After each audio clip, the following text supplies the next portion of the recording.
I'll call this meeting to order, the 2023 budget planning meeting for,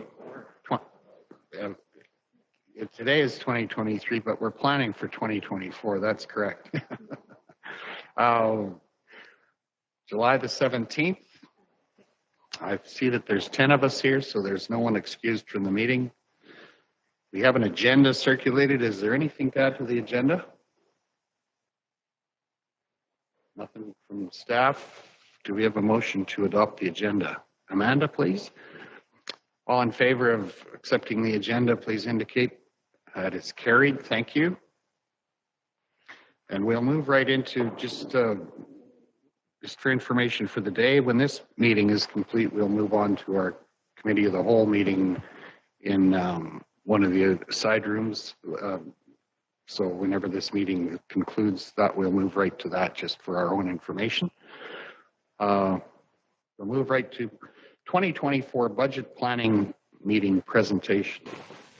Matt, please.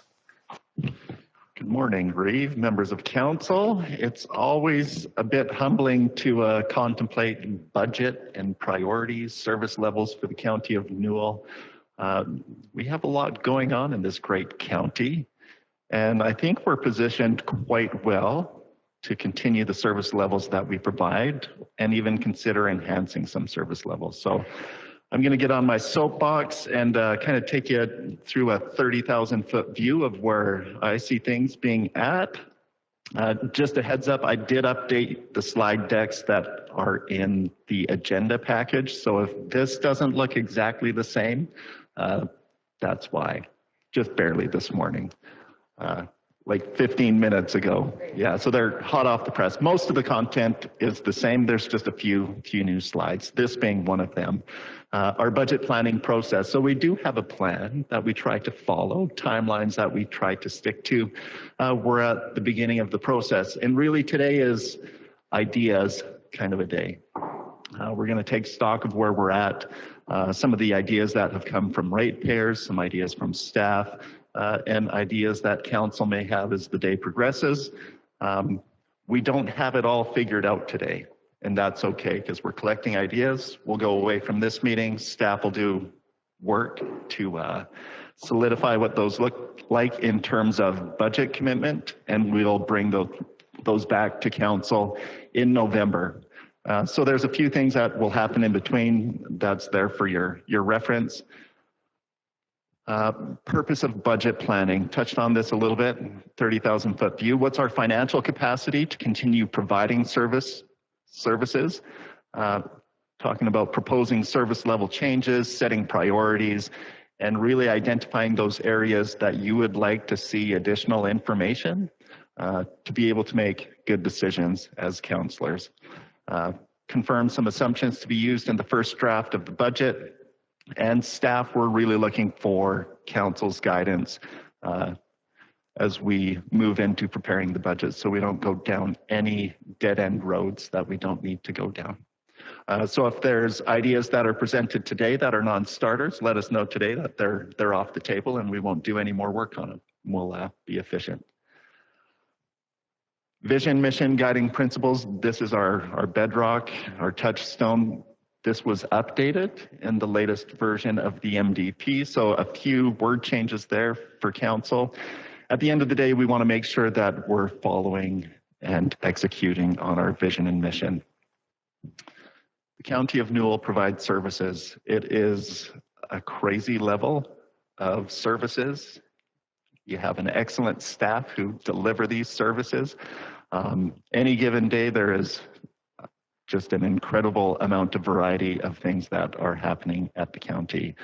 You can be talking about libraries, and the next minute you can be talking about flushing toilets, testing water, paving roads, paving pathways. It's a pretty cool line of business to be in. When we talk about service level expansion, think rural water. You know, we're taking good, clean, potable water to hundreds of households. We've accomplished some of that. We continue to work on that. Paving plan. So you'll see, and I'll talk about it a little bit more later, we're getting into a pretty heavy period of overlaying the roads that were first paved by previous councils. There's a big price tag that comes with that. We also have a paving plan that's looking at new pavement for gravel roads. That comes with a big price tag. And gravel road reconstruction, it's an ongoing battle keeping our gravel roads in good shape for industry to move. Let's talk about budget pressures. I don't think I have to say anything about inflation because everybody's feeling the pain of inflation. We have supply chain issues layered on top of supply chain issues by folks striking at ports. So that will be interesting to see how things shake out from the strike on the West Coast.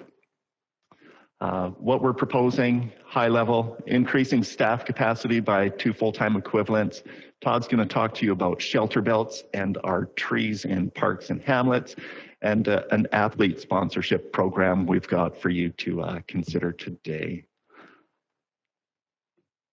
So it's always a balancing act, right?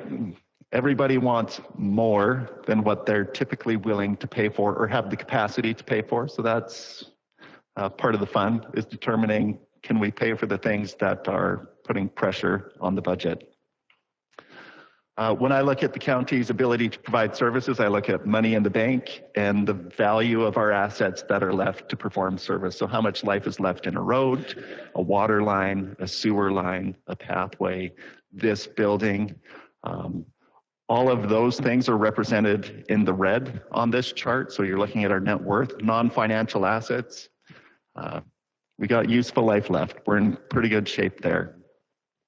Financial assets is cash in the bank. And we have a pretty good savings program happening at the county where we sock away money each year. So when we get a spike in terms of the demand for whether it's overlaying roads or replacing graders in a given year, we're able to maintain steady tax rates. We don't want to shock the system, but we want to be able to deal with the ebbs and flows of managing our capital assets as we go along. Pretty good shape in terms of our net worth. You'll see it's growing. That's the right pattern because we replace old things that were relatively cheap with new things that are relatively expensive. So for instance, bridges. Over the next 10 years, you have 26 bridges to replace. They're on the books at a cost of $1.7 million. They're estimated to cost over $13 million to replace. So, you know, a factor of over 6 times. We look at that green bar on the net worth chart, the money in the bank. And I know everybody likes to look at the money in the bank and say, you're sitting on a lot of money. But when we're replacing things that cost us 6 times what they originally cost, we likely are not sitting on enough financial assets, especially given the uncertainty we face when it comes to government grant programs. So a lot of our job around the council table and for staff is managing assets and managing the model, the financial model, to make sure we're secure. We can replace things when they fail. If a bridge needs to be replaced, we don't have to beg the province for a grant to get it done. We can cash flow that. That's our goal. When we look at net book value of TCA to cost of TCA, you're ranked 3rd in the province for all municipal districts in terms of the useful life that's left in your assets to provide service. And that shouldn't come as a surprise. We're sitting in a relatively new building. Yeah, tangible capital assets. New building, you've got a relatively new water system, and those are what is really driving up that value. If we look at the next slide, which breaks things down by asset class,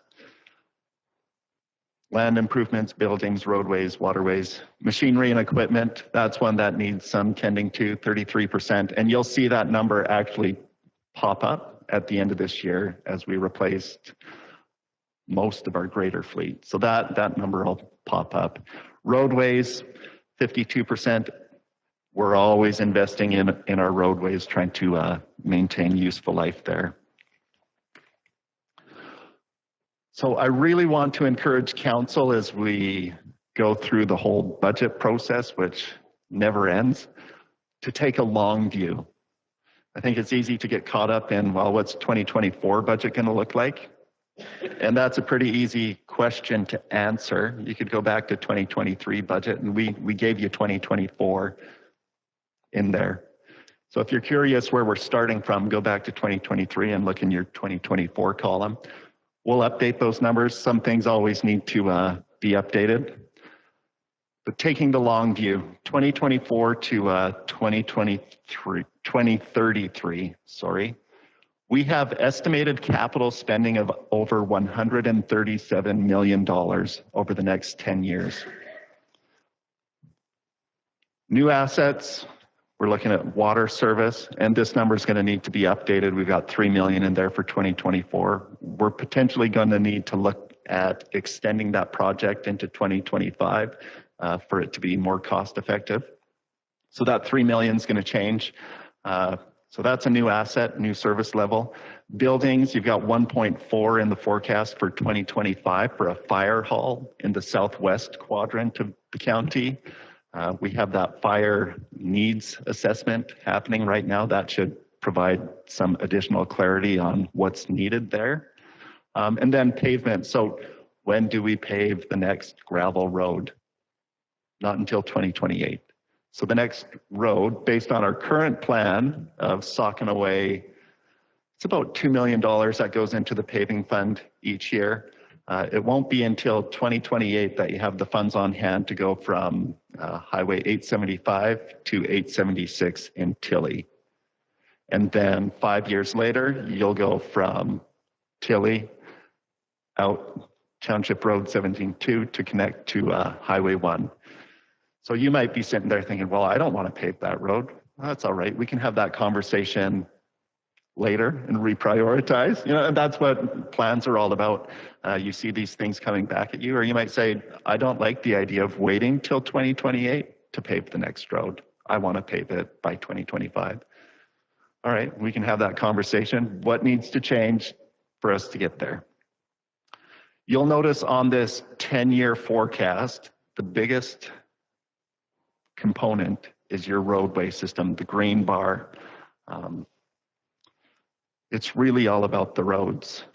And if we haven't figured out the roads, we need to figure out the roads.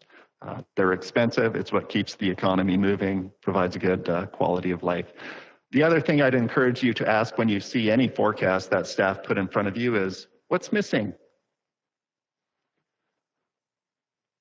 Tilly Lagoon is going to need to be dredged. That's going to be at least a $500,000 touch. That's not in here, so that's missing.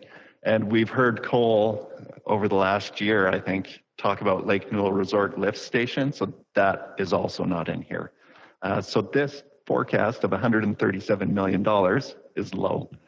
And there might be other things that need to get in there. So let's talk about the roadway system. What is the roadway system? Well, we've got just about 1,700 kilometers of roads, 1,450 gravel, about 234 kilometers paved. You have 149 bridges, 23 rail crossings, 4,800 signs. It's a massive effort taking care of the roadway system alone. Over half of the tax bill for every ratepayer goes to take care of the roads. In this model, you'll see EID drainage. That's included in the plan, so our partnership, rather, with the EID. We allocate $1 million each year towards that program. Some years we spend it all, some years we don't. Gravel road reconstruction, we've been allocating $1.8 million a year towards that effort. So shoulder poles, if you want to see what that looks like, drive home on Range Road 14-3. Just northeast of town, and that's the most recent project we've been working on. Overlays. Can anybody guess how many kilometers of overlays we have in the next 10 years? You got 234 kilometers of paved road. More than half. 172.82 kilometers. It's going to cost you, in last year's dollars, so these are wrong, You probably need to multiply this by 1.3, I'm guessing, because that's what we're doing these days. 172, call it 173 kilometers. That's going to be $52.6 million. The new pavement, so Old Highway 1, that's just about 22 kilometers. It's in this model at $15.5 million. Bridges, we talked about this. You have 26 to replace. They were built between 1953 and 2012. I'm really interested in what the 2012 one is doing on the list. As I said, original cost, 1.7 million versus 13.6 million estimated replacement cost. So these are the numbers that we're dealing with. This is the plan that staff is looking at long-term, and we have to look out. It's taken a long time to get here, where we've got this picture in front of council that you can actually look out 10 years. By no means is it perfect, but it gives you a picture of where we're headed, what projects are coming due, and what resources we're going to need to have on hand to get them done if we want to maintain the same level of service. Roads. All right, so there's all these things to spend money on. Where's the money coming from? Funding sources. I know folks don't like user fees. You lay a user fee on anybody and they'll say it's a cash grab. It's really not about raising revenues when it comes to user fees. It's really about giving people a vote for what they value. And if you can identify a specific user who accesses a service, there's a good case to be made that part of that service should be funded by the person using it. This does not comprise a lot of where we find our money in the county, around 8.5% over the last 5 years. I've given you a few of the fees here that we typically look at changing. There's a whole bylaw with multiple fees. You can look at that. But campground, just for your information, Todd and Will looked at this last year. Those rates increased between 7 to 33%. Minibus, we've been on a track of increasing that by $2 per year. So we're going to roll that in. And then utilities, we might need to be a little bit higher than the 3%, depending where things shake out this year, but we're going to start at least around that 3% increase. Moving on to grants. Isn't there a grant for that? Can't we meet with the province and them pony up? I mean, the pathway's going to Kimbrook Island. They should be paying for it. Man, grants are just really hard to secure outside of the standard programs. So MSI Capital, that's been a really good one for the county. This building, bought and paid for, MSI Capital grant. Your rural water system, largely bought and paid for with the MSI grant program. We all know the MSI grant program is coming to an end shortly here to be replaced with the local government fiscal framework. You're going to ask me, how much can we expect out of the LGFF? And I'm going to tell you, I have no idea because they're still working on the allocation formula. So grants, it's great when we can secure them. Our staff put effort into applying for them. So those 26 bridges, every time our engineer puts a package together to go to tender, he'll apply to the Strategic Transportation Initiative Program, STIP, to see if there's grant funding available. That program is typically oversubscribed, and we'll get a letter each year from Mr. Darren Davidson saying, hey, thanks for applying, but we're out of money. We funded the bridges that are available to be funded, and you're going to have to figure out on your own how you're going to take care of this. Canada Community Building Fund, that's another grant that has been pretty good for the county, and that one's been a little steadier if you look at the graph, right? Couple of spikes where they were trying to stimulate the economy in there the last couple of years, but it's been in the high 400s. Currently, we have 1.3 some odd million available. So if there was a project that showed up and surprised us, like a lagoon that needed to be dredged so NRSC can discharge the lagoon. So $500,000 for Tilly. This might be a good program to fund that project. And then there's some other minor grants. I talked about STIP. Todd's crew is good at securing some funding for their river walk and some of the environmental programming. The Alberta Community Partnership we've used in the past for funding regional emergency management collaboration efforts, municipal interns. So we do look at the grants and try to secure those where we can. So I do want to wave the flag right now that grants is a risk area for the county. Sorry.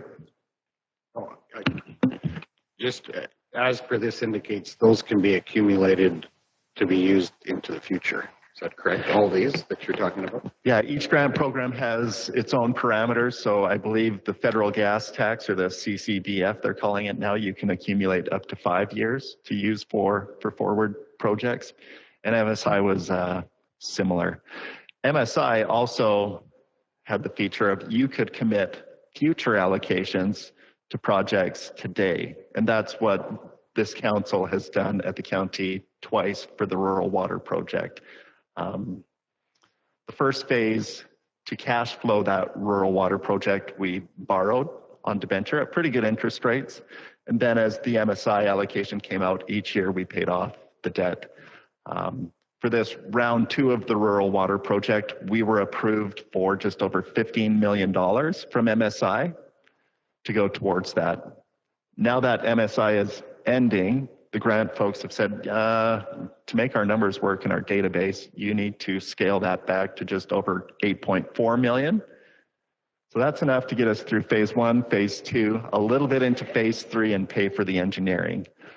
So we'll be working on our plan for, all right, if we don't know where the LGFF is going to cash flow us, this council is going to need to make a decision on how we're going to cash flow the remainder of phase contract 3 and contract 4 of phase 2.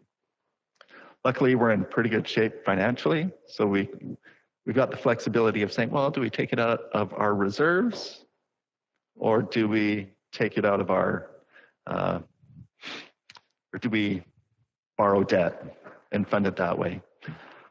So that's one to pay attention to. It'll be coming in this budget cycle. That's our grants.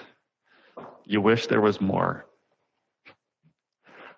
Debt. So we're in a real fortunate position when it comes to our debt capacity. You can borrow up to just about 60 million. You can service annual payments of just about 10 million annually. And as of the middle of June, you had outstanding balances of just over 3 million. By the end of the year, you'll be down under 3 million outstanding. So you're only using about 5% of your debt capacity, which is excellent news because if there's important projects that need to happen, we've got some flexibility to decide, we borrow or we take out of the piggy bank.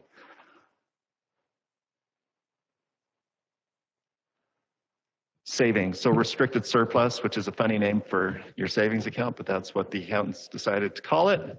At the end of 2022, 124 in restricted surplus. In terms of the value of your assets that you had set aside for their future replacement, you're at 92% for infrastructure, so think roads, water lines, sewer lines, 90% for facilities, and 126 for vehicles, machinery, and equipment. I like the vehicles, machinery, and equipment number because that's about the math we've been doing these days, is 130%. So if we go back to the bridge number, remember, 1.7 million original cost. In theory, you've got 92% of that amount sitting in reserve to fund the replacement of the $13 million price tag. Yeah, we're sitting on like the 124 million feels great, it looks great, but it does not look great in comparison to the replacement liabilities that are coming at us over the next decade. Go ahead, yeah. Just a quick clarification on the bridges. So when we're doing them, that generally is totally our funding. How often have we been able to get a STIP grant? What percentage of time? I don't have a specific answer to that question, but we can get a percent back to you. So we did receive STIP funding last year for at least 2 bridges. But we'll get a better figure back for you.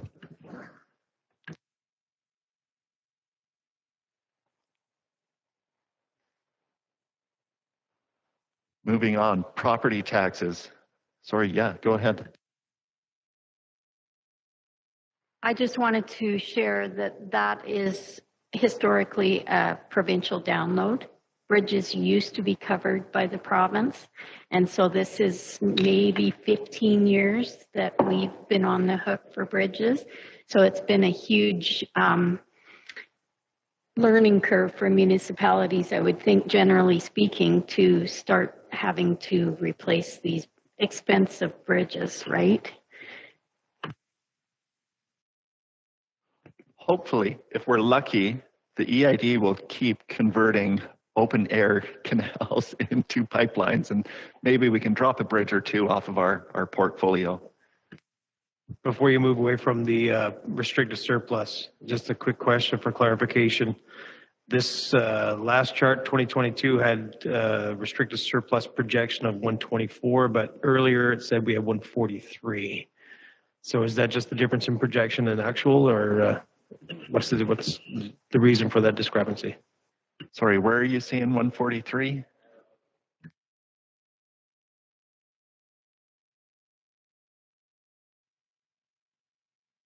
In your chart on the net worth, I don't know what, let's see a page number. Yeah, okay, back on the 10-year net worth comparison. Yeah. This is an excellent question. Thank you. Thank you for raising it. No, it's a good question, right? So your financial assets, not all of them are restricted. So included in there, you've got accounts receivable. So at year end, you know, if we had billed somebody for whatever, that's going to be sitting in there. That's just part of your working capital. Does that answer the question? Yeah.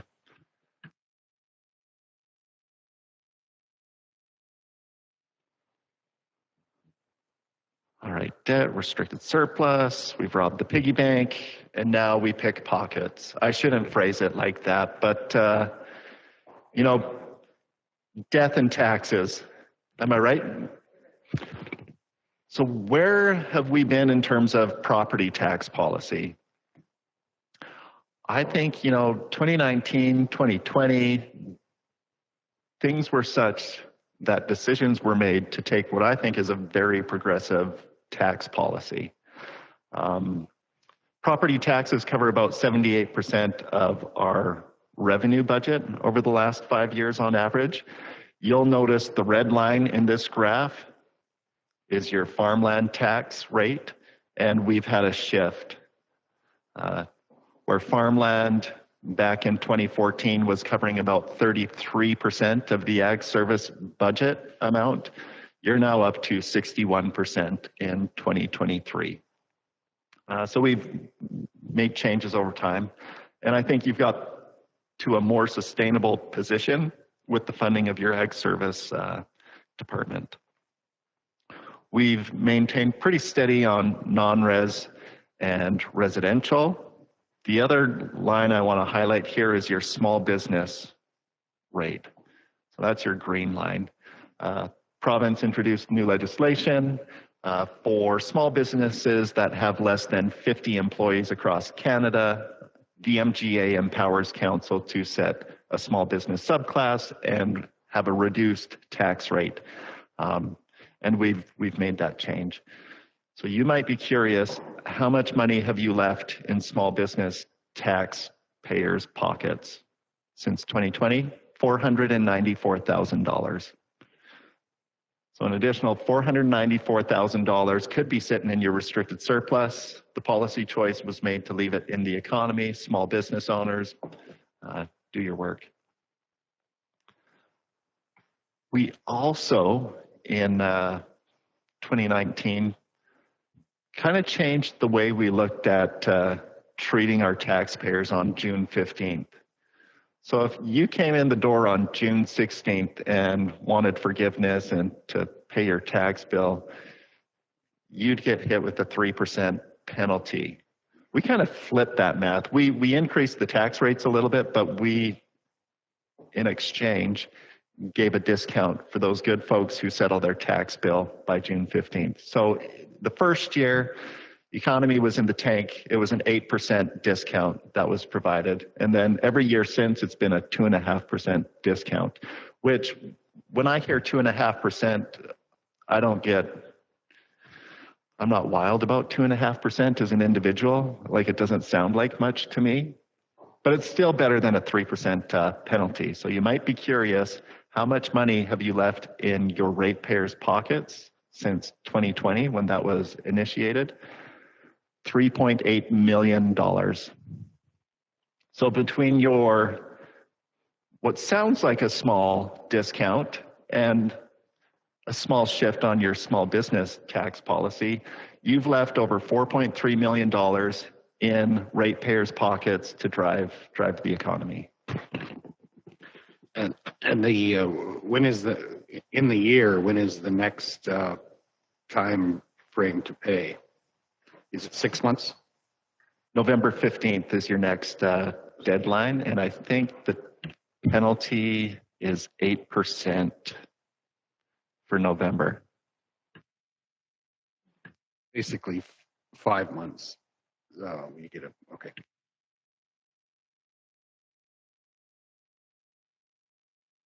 So I like to say, County of Newell, below average tax rates, above average service levels. And I think the next slides will bear that out.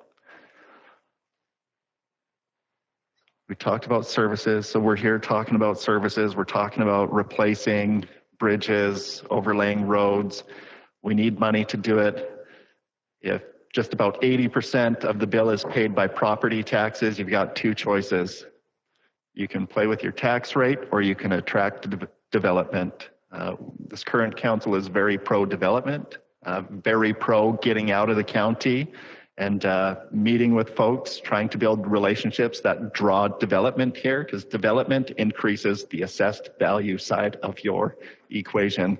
We want more people coming to the party and sharing the bill so we can reduce the tax rate, become even more competitive on the tax rate side of things. So when I see assessment growth come in, and hopefully we see assessment growth going into 2024, the first thing I'm looking for is to take a piece of that to cover budgetary pressures.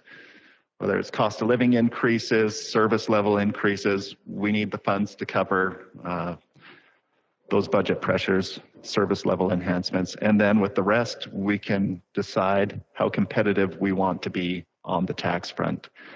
In terms of growth, so again, visual with the chart, over the last 10 years, where have we gone?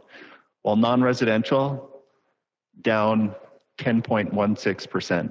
It's the wrong direction. We need non-res to grow. Residential, you're up 18.79%, and farmland is up 10.42%. So we really need to focus on attracting development, and we've been working at it. We did just pass, or council did just pass, that non-residential tax incentive bylaw. Hopefully we see some movement with that. Matt, can you give us just a quick rundown of what's happened in the last, give us the time frame for the provincial government's royalty holiday and then tax deferral, assessment deferral program that was implemented by the previous government, and when that's going to correct? And do you have an estimate of what that's going to do to our assessment roll when it registers? Yeah, you bet. So there was a 3-year assessment holiday. So if you're drilling a well or putting in linear assets, the province gave you a 3-year holiday. It ends, I believe, next year. In the 2 years that has been at play, the province does give us a report. I'll find the report and circulate it to council, and you can either say, oh, you remembered well, or you don't remember anything. But I believe we're around $78 million that has been added in assessment, but hasn't made it on to our assessment roll to be taxed. So that's good news. 78 million should be coming on at least at the end of year 3, depending on what they do with the assessment model review. What's the solar potential? like if 3 or 4 of these projects come in, it's several millions of dollars.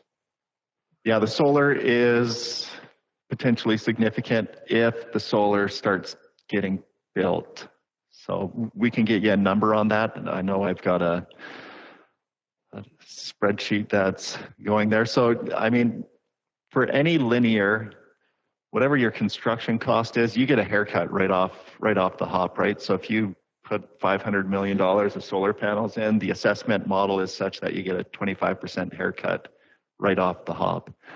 So I'll circulate that as well. Don't have it off the top of my head.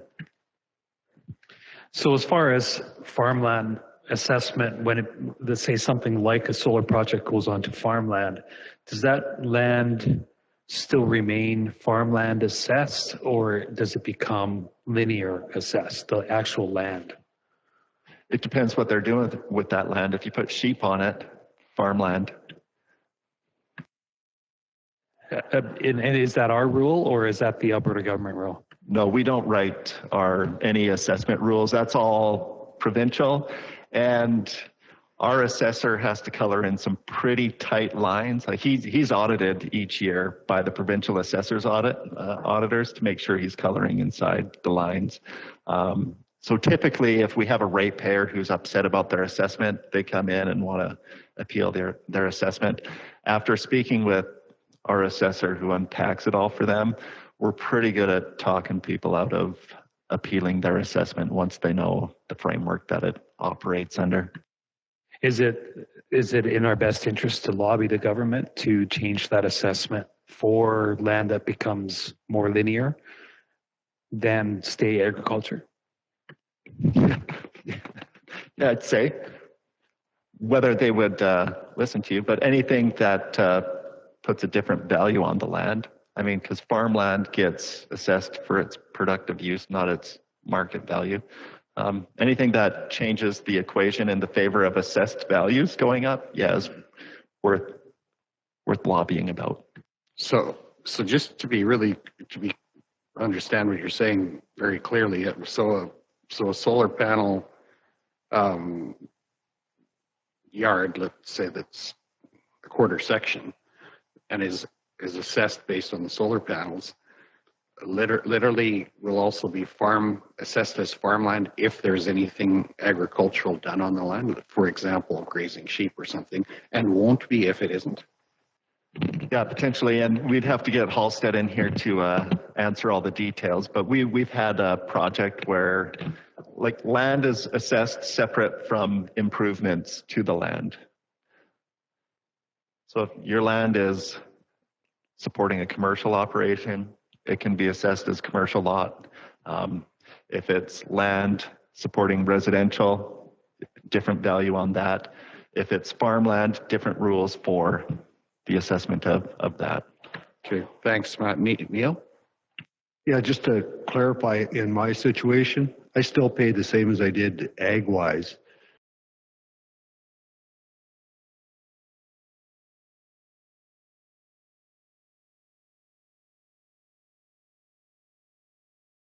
That answers the question I have. Thanks, Neil.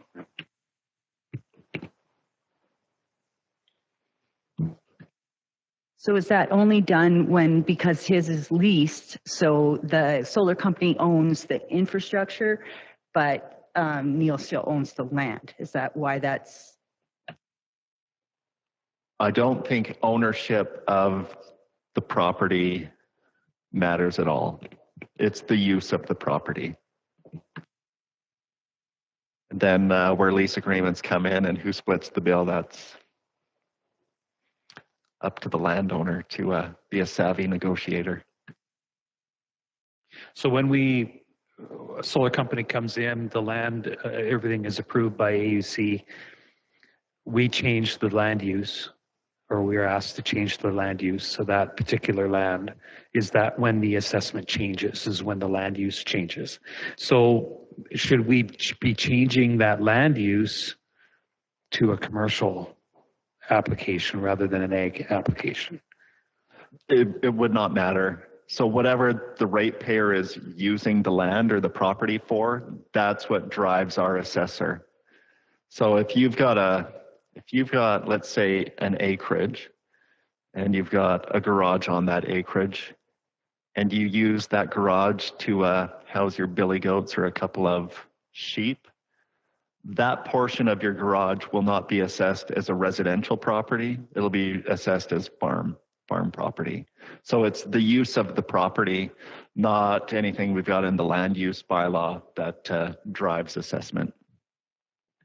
Those classifications are all for development purposes, nothing to do with taxes, right?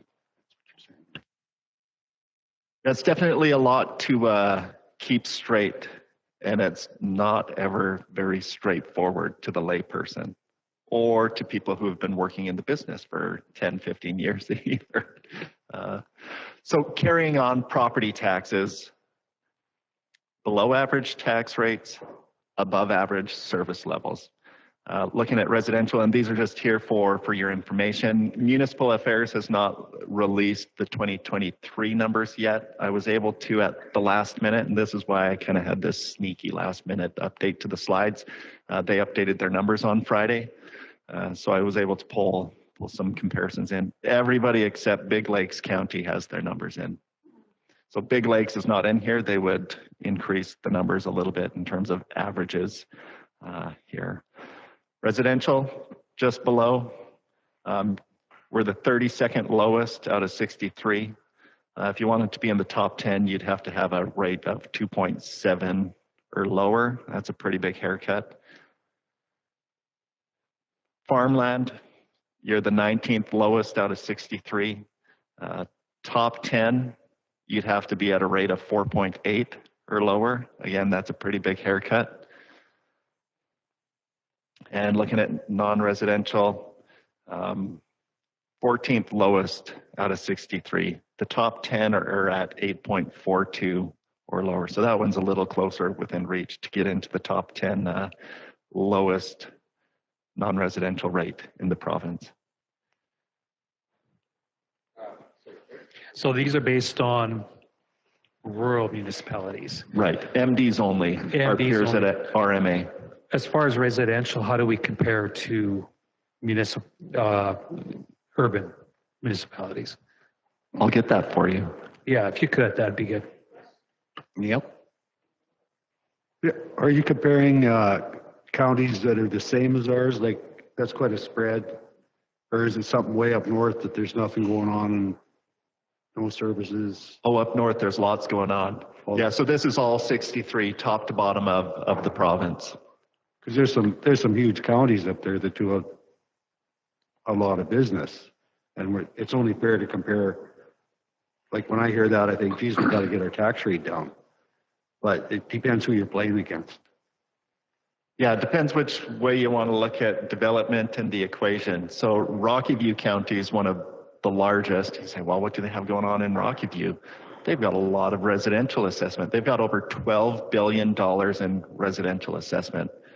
Now, I don't know if as a county you want to chase more residential development that pays a tax rate at half of what non-residential pays, or if you prefer to go after non-residential development, which they don't need water, they don't need sewer, they're not asking you for parks, they're not asking you to replace their community hall, but roads are still very expensive, right? So all of this information is really just for information and for council to consider. All right, when Matt says we've got above average service levels and below average tax rates, do we buy it?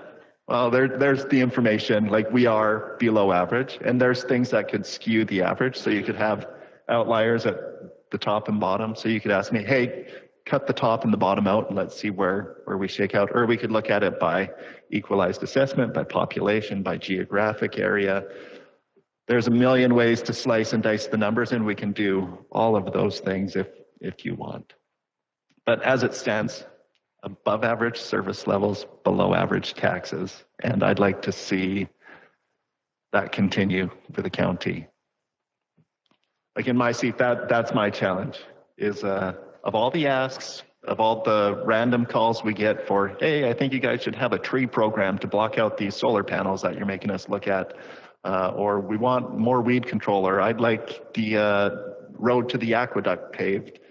Okay, can we contemplate that? I'd like a pathway out to Lake Newell Resort. Okay, do we have the capacity for that? Does the region have the capacity? And are we able to still maintain the sweet spot of below average tax rates and a wicked quality of life in the county of Newell?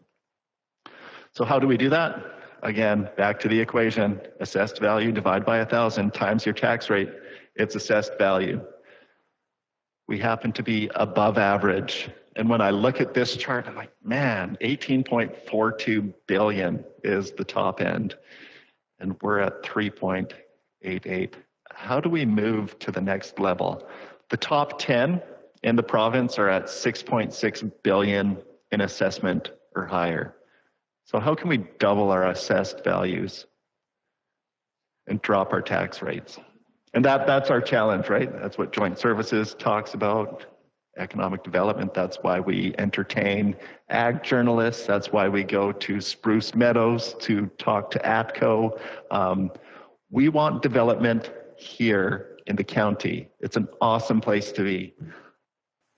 And I'm off my soapbox, open for questions. Okay, are there questions? I think you have shed some interesting light on that. Thank you for that presentation.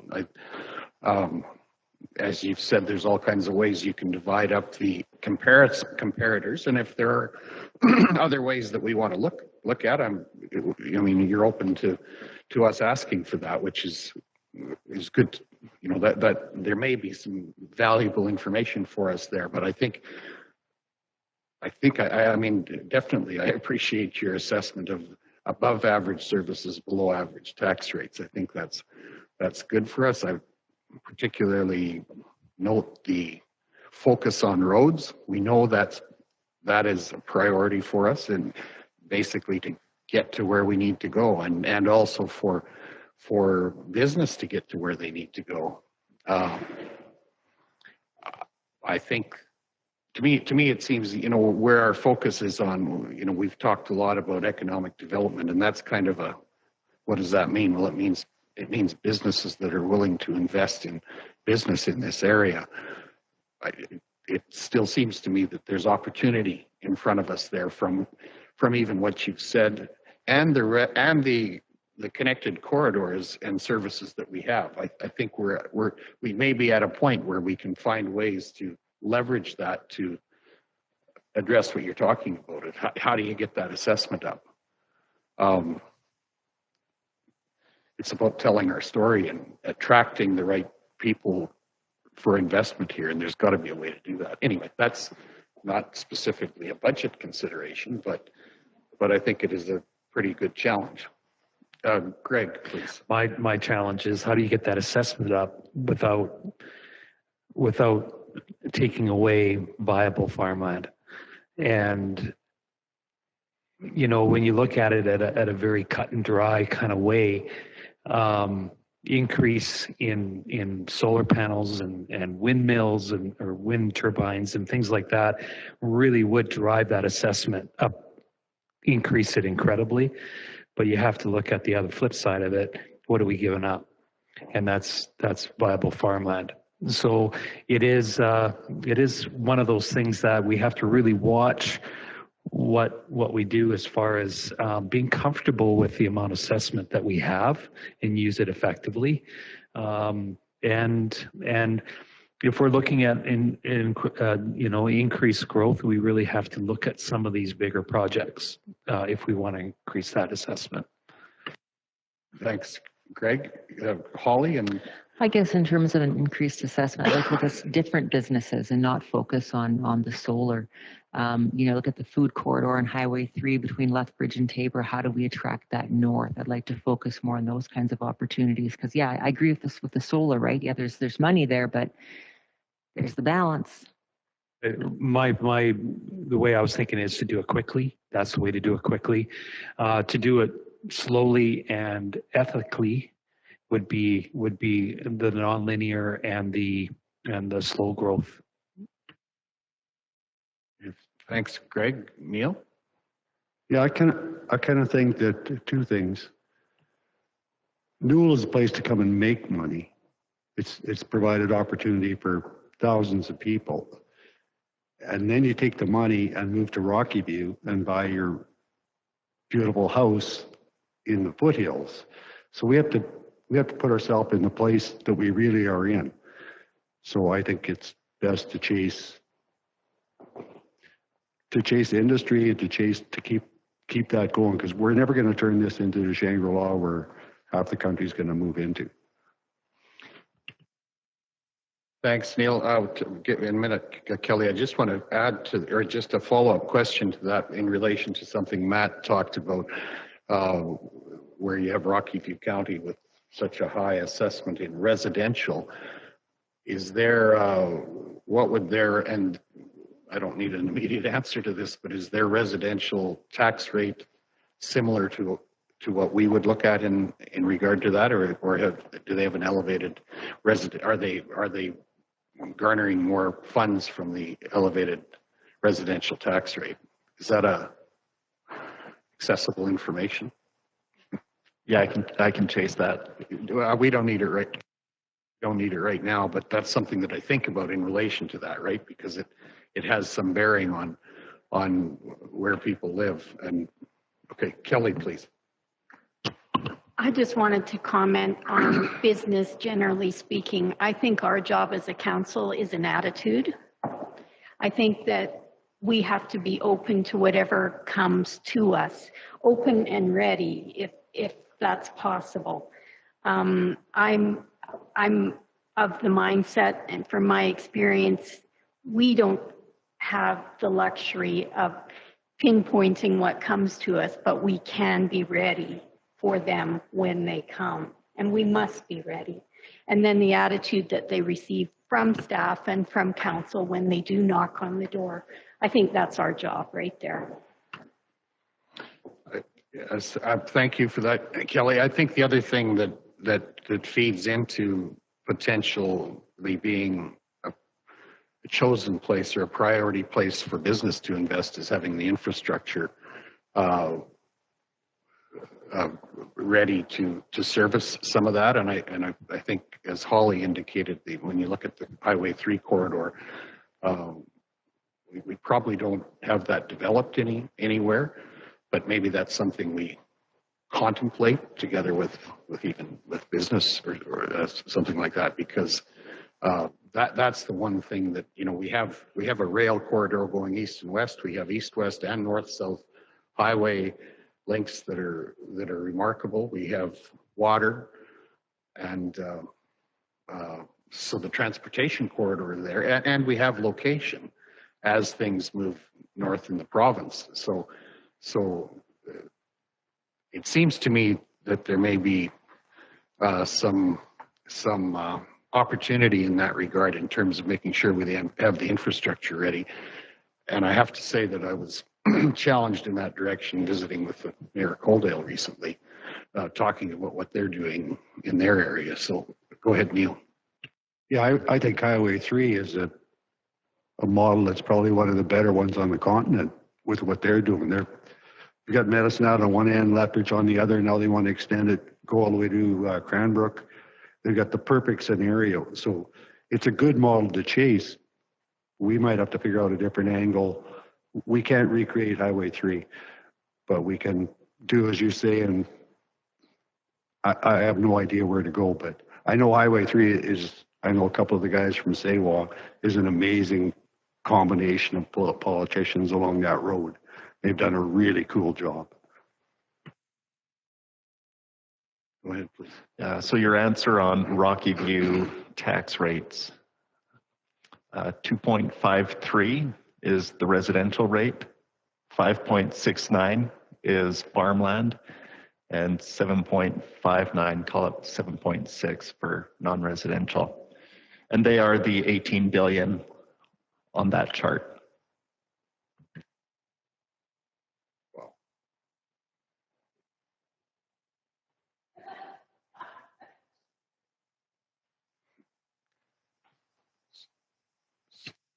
Did you say residential was? Wow.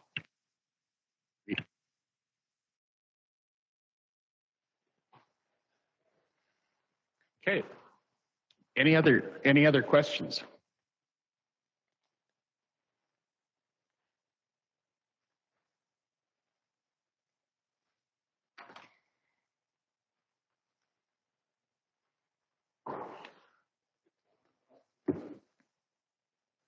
We're good with this? Can always revisit it later as questions come up. So thank you, Matt, for that overview. Let's move to item number 5.1, Department Initiatives and Agriculture Services. Mr. Todd Green, welcome.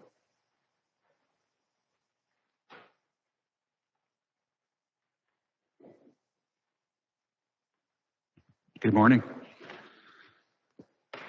You guys were just speaking in millions for a very long time there, and I really appreciate that because it makes everything that we do very minuscule. So I think the first thing we have up there, 5.1, is the PhD program.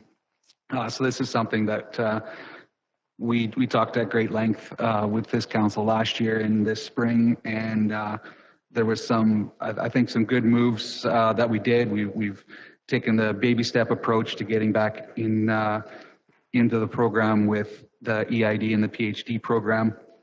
We're really happy with how it's going, and I think I'm hoping that we can contemplate getting a little bit more out of that program. So one of the downfalls that Dan had outlined for us was that they needed some more staff support, so we added that, and that's working well. And now Dan's looking at adding more tree planting sites because we have more help to help them out, to help in their program. So what I was kind of thinking, and I'm assuming that everybody read the RFC from top to bottom, and I didn't want to read my own words because I'm not very articulate that way. But I was thinking that maybe we could contemplate a set number going forward that we could commit to the EID's program, as well as the staff members to help out and try to bolster more shelter belts in the county as we go forward. And that's basically the $10,000 number that you're proposing. Yeah, and it wasn't like a very big number in the terms of, what the EID, I think their budget is about 150,000. So it's not a very big percentage of what they're doing. And we can contemplate that as maybe a 1 year in, and then if something needs to change as budgets go forward, we could adjust as necessary.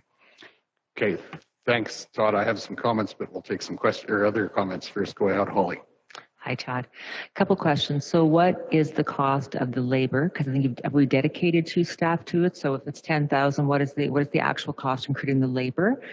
And secondly, I know with some EID sites, I know some have been planted and died because no one watered them. Others have been planted and done fabulous. Do we know what the likelihood of it being well maintained is statistically? Do we know that number? Yeah, from Dan's reports, without water, the prognosis is poor. And I think a few of the big sites, they did run into some water problems last year. I won't know until the end of the year how much time we've actually dedicated to that program. The 2 additional support staff that we put in place, they've been working with our crew as well as with the EID programming, and it hasn't been as full time as we had hoped. So I won't know that until probably the end of August when we can run those reports. But we have taken, even with some of the projects like the Brooks Fish and Game project, we've taken a little extra on there, and we would kind of, in our minds, we have those extra people to help with tree plantings at the EID. So it kind of makes sense to help with a tree planting like that as well. So we've kind of included that in our thoughts, but so I don't know exactly. Thanks. Any other, Greg, please. Okay, non-ag guy here. Okay, shelter belts. These shelter belts are planted on EID land. Is that correct, or is it a program for our ratepayers, or okay? If you can explain that a bit. Yeah, so the EID PhD program, the Partners in Habitat Development Program, has a biodiversity angle to it. So multi-species shelter belts that encourage places for wildlife to grow and flourish. That's their spin. Our spin is multi-species shelter belts that try to reduce the wind speed at the ground and therefore alleviate some soil erosion concerns. The conversation really started about 3 years ago when we really noted a big increase in soil erosion concerns. And when we spent the $250,000 to clean out ditches, it was kind of maybe there's a way to get back into the game where we can do something different. That's kind of, but all the shelter belts or sorry, I shouldn't say all because I don't exactly know, but they're private land. Yeah, and from experience, I can tell, I mean, the EID has been involved in that program for 30 years probably. And you could go for a drive in probably most communities, and it's a remarkable program that typically involves fencing, shelter belts. Water is usually, that needs to be addressed. I mean, I think there were probably some earlier ones and maybe others that don't have permanent water, but typically that's one of the things that I think they look for. And it's remarkable how much difference that makes. And I was going to say, I appreciate your presentation here, Todd. I think that for relatively little investment, we can make quite a difference. And I think it goes to the attitude that Kelly talked about too. That's one of the things that we can do to probably really enhance the some of the aesthetics. And I mean, that's a different thing than you're talking about. But a question I would have is, have you seen any response from a program like this in areas where soil erosion is a concern? I mean, I think typically it has been more about wildlife enhancement and replacing shelter belts and tree and forage or trees that have been taken out from changes in the irrigation system. But have you seen it applied in soil erosion concerned areas? Yeah, and I guess it just depends on how far back we go with that. I mean, soil erosion, we noted in the last few years has been pretty widespread. So of course I can say, yeah, but I would say that it's probably not the areas that are most soil prone, like soil erosion prone, that would be planting shelter belts. The one thing that Dan did outline, and I think I even had the wording in there, but he said every time we plant, it seems the neighbor sees us out there or sees a tree start growing and thinks, you know what, that might be a good use for my corner. And it kind of is, it's a little bit of a snowball effect. And it doesn't sound like much going from 5 plantings to 8 plantings, but that's a 25% plus increase in the programming rate. And just the way Dan has it all set up where and that's what we're helping with is the maintenance for the couple years. I mean, our hopes is that snowballs into more prone areas for sure. Good. Thanks, Todd. Lynette, did you have a question? Yeah. Yeah, I did. In your explanation, you have plastic mulch. To me, that's still plastic. When the EID does some of this stuff with putting the trees up and then the land gets sold to someone else, and they don't have the same vision for things. What I was wondering is when the EID does do this on someone's land, has there ever been any talk about making it almost like an easement that the next owners should respect what was done? And I'm just curious because that plastic mulch makes a pretty big mess when they pull it out. Yeah, I think the plastic that you may have had trouble with might be from a ditch liner, not from trees. No, from trees? Oh, wow. We haven't noted that as a big concern, but the stuff that EID typically does now is just patches, like those little kind of 3 foot by 3 foot patches that go over top of the tree. When we do the big shelter belts with the tree planter and the mulcher, could be miles and miles. But specific to your question, I don't know that they've put easements or caveats. Thanks, Todd. Holly? So our last shelter belt is 4 years old, and the mulch is pretty much covered by dirt, so it'll never blow away. If you pull out weeds, it's ripping now because it's breaking down. So it is what it is, but it's not coming out, and it's just there. And I think people wouldn't agree. If there was an easement, I don't think I would have done it, because we did it because we wanted to. And I had fabulous Saskatoons this year. Never had that before. That was an added benefit until the blackbirds came and ate them all, but it was good. So has the mulch changed? Are they using different kinds now? So the woven mulch is a little bit different, and that's, I think, typically what the EID has. I don't know, was yours an EID project? Yeah, so the mulch, but from the ones about 20 years old, the coyotes really ate at that stuff. That kind of was a problem, and this is the woven stuff, and yeah, it's a little different. I understood you, Lynette, to be saying that when, if someone else took it over and tried to rip it out, that's where the problem is, right? And I understand, I mean, that's probably inevitable. And I would expect, and I can say from experiences, as landscapes change, sometimes those priorities change, and some that have been put in and have been taken out too, I guess. Yeah. What I was curious about mostly was the mulch, and if that's our part of what we're doing, are we putting in the best product kind of thing? Right, okay. Matt, please. I just wanted to answer Councillor Hawley's question about the staffing costs, and it's right around $45,000 for the additional 2 seasonal all-in salaries, benefits.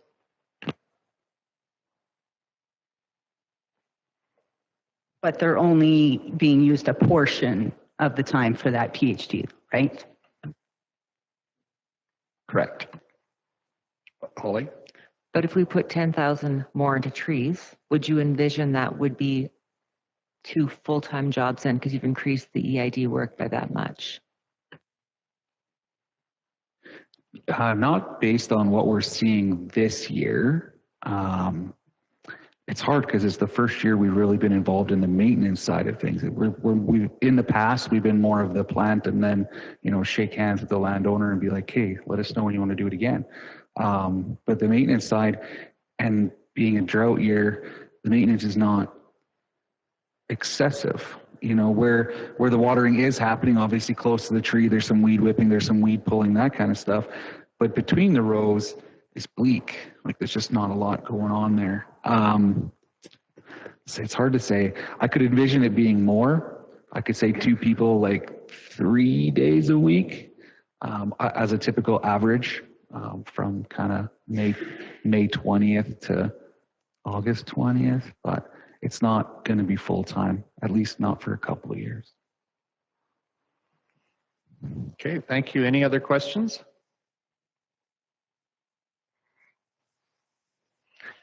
If not, thanks, Todd. Let's move on to the next one there.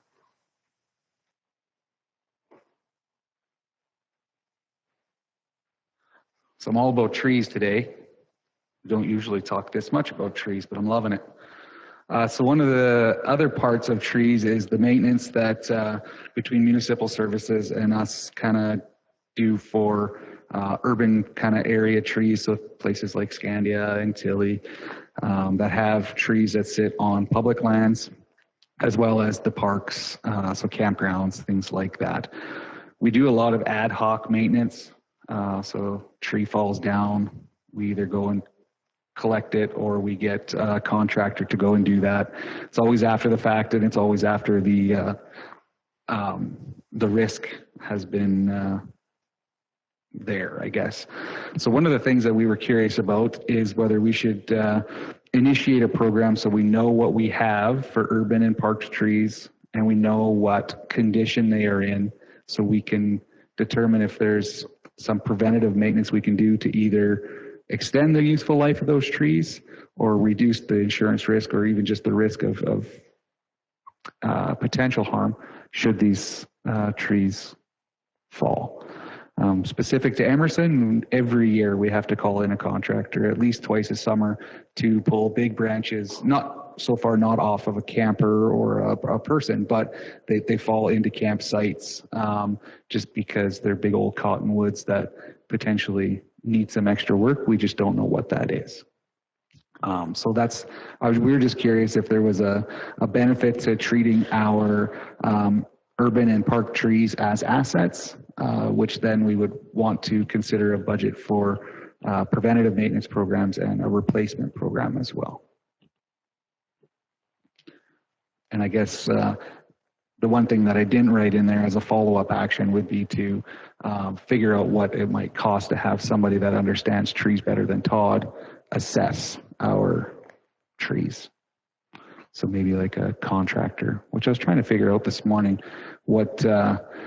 how long it would actually take to go through our urban areas and parks and document our trees and that. And I couldn't really come up with a good one, because the way I would do it would be probably a lot more simple than what somebody that understands trees would do, which is maybe good or bad, I guess.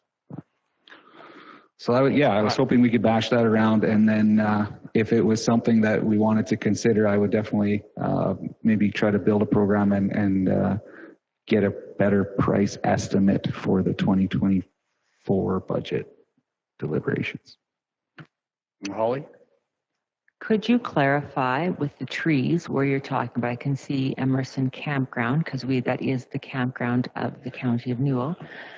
But where else? Because, like, for example, in Scandia, if the trees are in the park leases it, it's the parks. It's the EID board's problem, or trees, right? Like, so where are the trees outside of the campground?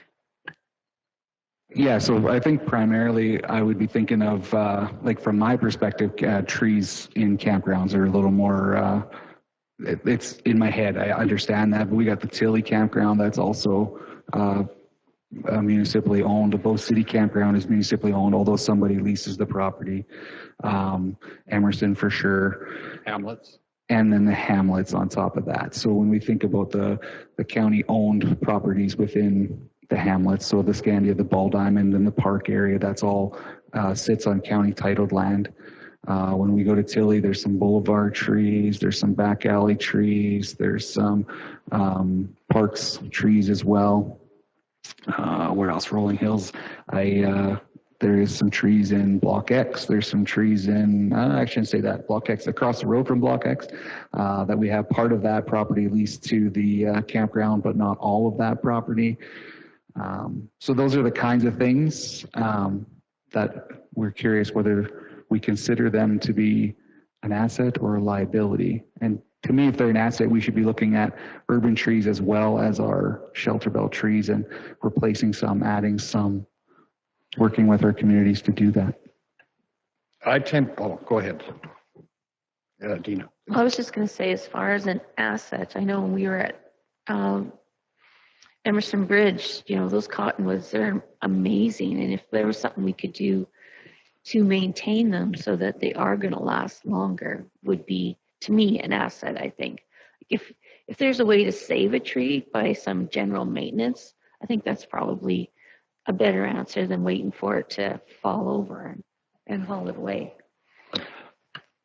I was just going to say that I agree with you and with you, Todd, on that. I mean, the approach of taking this on as a consideration, I don't know what it would look like, but I would like to see it further developed, because I think it's pretty clear that we view Shelterbelts and trees as an asset, and maintenance of them, and I expect there's others around the table here who could speak to the value of caring for them or taking care of them properly, and particularly in, as you call it, the urban centers, whether that's campgrounds or the hamlets. I think that would be, I'd like to see that further developed, because I think that has a lot to do with how we present ourselves as an area. So Neil, and then Greg, and then. Yeah, I totally agree with that. A tree is an asset anywhere in this county. The more of them you get in, the better. And they don't have to all be poplars. Greg, please. Yeah, and just a question that would include MRs in the hamlets. Plus, I was wondering, there's quite a few trees along roadways within the county, like not necessarily the provincial roadways, but our county roadways. Would those be included in this tree program?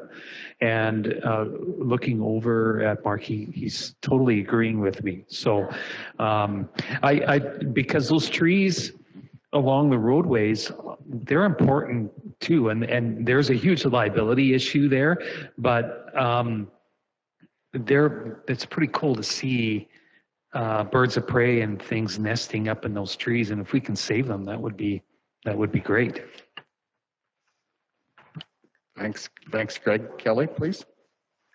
Yeah, I just wanted to speak to the liability as well. We've had, from past history, we've had trees fall on people's cars, and that becomes the landowner's liability. So if we're not caring for those trees, generally speaking, throughout the county, that's poor business on our part. I can see where this can balloon and become a job for sure. So I wish you luck in managing that from start. But definitely something that we need to do. And when it falls on our building, that's our liability as well, whether it's leased out or not. So yeah, big job ahead. And I guess I didn't want to say we were doing a poor job. I just think we're doing the job after something has already happened. And our idea was maybe to contemplate doing something before it happens. But Thanks, Todd. Amanda, please. Todd, I agree with you. Being proactive instead of reactive is a good thing. I can also see this can be really cumbersome, and it can increase your staff quite a bit to get through to everywhere, and increase everybody will want to be part of this, because I think it is a good thing. yeah, I wasn't really hoping that we would have to increase any staff, but I mean, it depends on what the outcome of maybe a visual, actual dedicated look at things might be. But yeah, maybe that'll be the next conversation I wasn't ready to have. Okay, thanks. Holly? I would agree 100% that trees are assets, but my concern with this would be when they hired the tree person at the county, at the city, he took down a whole bunch of old trees. He said we're at risk, and they replanted, and this can become an exceedingly expensive project because we have a lot of trees. So really careful to look at what we mean when we say this, and how we're going to proceed with this, because it could be massive. I think it could be, but my sense of what Todd's saying, and correct me if I'm wrong, is that this is an idea that needs further development, even your discussion. I mean, I think you pointed it out. There might be two ways of assessing what we're looking at. A practical way that I think is your bent more, or I mean, you could hire somebody to do something that we maybe don't need. But I think what I understand you to be asking for is are we interested in further developing this concept to see what it would look like? Personally, I would be, and I think we're hearing positive responses around the table. So I'm not sure how. Do we need a vote on that, or do we just give the nod to say, go ahead and develop this further and let's see what it looks like? And I think I appreciate your approach to trying to keep it practical, and we're not looking to restaff to get some things done. Mr. Short, please. I'm 100% on board with that as well. I think it's a great idea. The more trees we have, the better. Is there a way of tying this together with the previous request for clarification with the habitat partnership and whatnot? Yeah, I think there certainly could be some synergies there. I don't know, not probably the original part that I was thinking we have to actually assess things and see what we have, but maybe when it comes down to, in my head, I think we have to start replacing trees. Our county is beautiful, and it's got some long history, and so do some of the trees that are planted and we're looking at. So I'm thinking we have to start working with some of our communities and re-engage in the planting discussion. I look at partnerships we've had, like down in Scandia with that park. It's not really a park, but it's kind of county-owned land. It's a beautiful triangle. We did the TD tree project down there, and I believe it's Scandia Honey that's been doing all of the maintenance after the fact. And that's a beautiful partnership, because the easiest part about a tree is planting it. Everything else is an insane amount of work. So having those partnerships have been a huge benefit, and no different than in Rolling Hills. The Ag Society does a great job of those trees down there. We don't water anything. So, but anyways, so yeah, I can see there being some synergies, but maybe not right off the hop. Okay, thank you. I think we're seeing the nod to develop that concept, Todd, so we'll hear from you again on that, and that looks good. Appreciate your proactive approach to this. I'm going to suggest we take 5 and continue on item number 5.2.1 in just a few minutes, 5 minutes, okay? 5.2.1, Mr. Lane Johnson, welcome. Good morning. Good morning. So this item, we're looking forward to the future and wanting to have a conversation with council about some staffing opportunities that would position us to continue serving our ratepayers and making sure that the long-term interests and needs of the county were being addressed. We have identified 3 different areas where some additional resources would provide benefit and would certainly help out when it comes to succession planning for the future, and wanting to have a conversation with council about 3 areas in particular. 2 of them would be in areas that municipal services has responsibility for. So we'll start off with is just having Mark talk about a couple of them, and then I would carry on with the 3rd one. Okay, thanks, Lane. Mark, go ahead. Thanks, Lane. Yeah, just for a number of years, the department's had massive amount of capital projects, and you've heard earlier that our 10-year outlook is looking extremely busy as well. With some of this, there's some opportunity as well for succession planning. Lane did great with the RFC, highlighting the engineering tech and community peace officer. Just further to that, with the projects, the water project is a massive one that takes a lot of time from the manager, where there is no supporting staff that assist with that. And that's just one example, but we have a number of road projects, bridges, other procurement of engineering services and such along the way. We also have an engineering technologist on staff right now that is probably about 2 years away from retirement. So succession for that position, exchange of knowledge is one of the key things to the success moving forward. You don't let somebody leave the organization where that knowledge base stops. You want to try to retain that knowledge base as best as possible. It's always great adding team members to bring new experiences and stuff as well to help further the department, but having somebody there that can coach and mentor where it's not just the manager fulfilling that all the time when their workload's already full.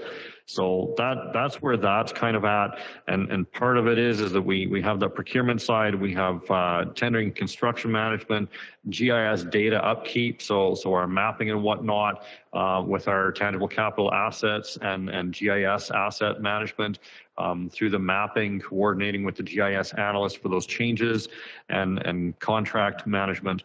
The other side is right now operations is still dealing with some of the construction work that I've had the vision for a long time to get construction out of operations. That is an engineering basis of things. Operations is once it's been built, they are operating and maintaining. So right now the manager is currently overseeing line painting, crack sealing, those sorts of businesses where that should be an operational basis. It's relatively easy for me to make right now. It's just an exchange of workload, but it is one of those things that we have going on. After hours, emergency locating services, industry approvals and stuff, we have an approvals officer. When they're on a leave of absence, it rolls up to being the manager, and vice versa. When the manager's not around, then it really sits with them wholeheartedly to doing those things. So that's the basis of that one in a way that some thought towards that in the future. And right now with that 2-year window on the surveyor, engineering technologist, that would be a great thing to look forward to for next year. Additionally, the community peace officer work experience program, there is a provincial program that provides this. It's kind of that come and go format. It's really based on what school they've been going to and when that school puts it out there for the practicum experience as to when we would be receiving potential candidates. Now, those candidates come and then they go. So it's not kind of that full-time basis. You're always sending somebody out as a mentor with that individual It's a practicum. They're here to learn. They're not here to do 99% of the work on their own. We don't have additional units when it's through the Community Peace Officer program. We don't have those extra units, so we would simply look at rotating our shift scheduling and stuff like that to accommodate them potentially getting out on their own from time to time. But really, it would be more of a job shadowing case where they're here for educational purposes. And arguably, that can be of benefit. It can also be a detriment because now you have somebody that would be out operating on their own that is familiar with everything that we have, but now they're also helping to educate somebody else that would likely end up somewhere else because we don't have full-time position. I'll remind two counselors, I guess, maybe you were here, maybe you weren't. We did have a full-time bylaw officer position here in the past. Bylaw is strictly to our local bylaws. They cannot enforce provincial legislation, which our community peace officers can because they are through the Solicitor General's office. That's potentially where this, I didn't get that incorporated into this RFC, but that is another opportunity if council wanted to explore that. We've had a full-time bylaw officer before. That would remove our community peace officers from doing dogs at large, doing unsightly premises work, perhaps, dealing with the other expectations of some of our partners on bylaw enforcement within their communities. That too, along with the work experience program, they both offer up the opportunity for additional redundancy within the department. If somebody's on a leave of absence, there's an extra body to help out with things. Right now, when one is gone, one falls ill, there's nobody on staff. We do receive calls when they are away. When they're both away at training, because those training opportunities typically come up maybe once or twice in a year, and if it doesn't work for a scheduling, then they're both gone at the same time. We don't have anybody doing any kind of enforcement here except for the RCMP. And that's really the nuts and bolts behind that opportunity inside of enforcement services. If there's any questions. Thanks, Mark. Are there any questions? Ellen, please go ahead. Yeah, I'm just wondering, has it been explored to look at neighboring municipalities, for example, Brooks or Wheatland County, that we could share an officer with? Let's say, for example, if it were Wheatland, the north part, have a part-time basis, that sort of thing? I've never been down that road personally myself, but when I first started with Newell, the city of Brooks was the contracted service for municipal enforcement. The challenge with that, and not to shed negative light on anything, was it came down to the fact that they couldn't fulfill those obligations for the county of Newell. So that's when we brought things back in-house. I'm not confident that any of our rural neighbors would be able to provide it either, because we actually had a call from Hussar, 8 years ago, I think it was, to go and provide enforcement services for them as they weren't reaching agreeable terms with Wheatland County for enforcement purposes. So we've actually been the ones crossing out of our borders at times to fulfill that, and I'm not confident that they have the ability to come this way. So looking internally is the direction. Okay, thanks, Mark. Holly? Just a question about, not about the job shadowing kind of, but the other position. So I'm hearing two different things. I'm hearing that you want that person to help with transitioning because of retirement, but also that you want to make it an FTE. So which is it kind of? Is it going to terminate when someone retires, or we're looking at this as forever? No, we'd be looking at building in the additional capacity due to the project loading that we've had and where we're continuing to go with projects. That's not slowing down, and it's only growing. The more water, the more pavement, the more we do with shoulder pulls, of which the gravel road study will be updated here at the end of the year to really put before council and guide us in how much you want to invest in your gravel roads moving forward.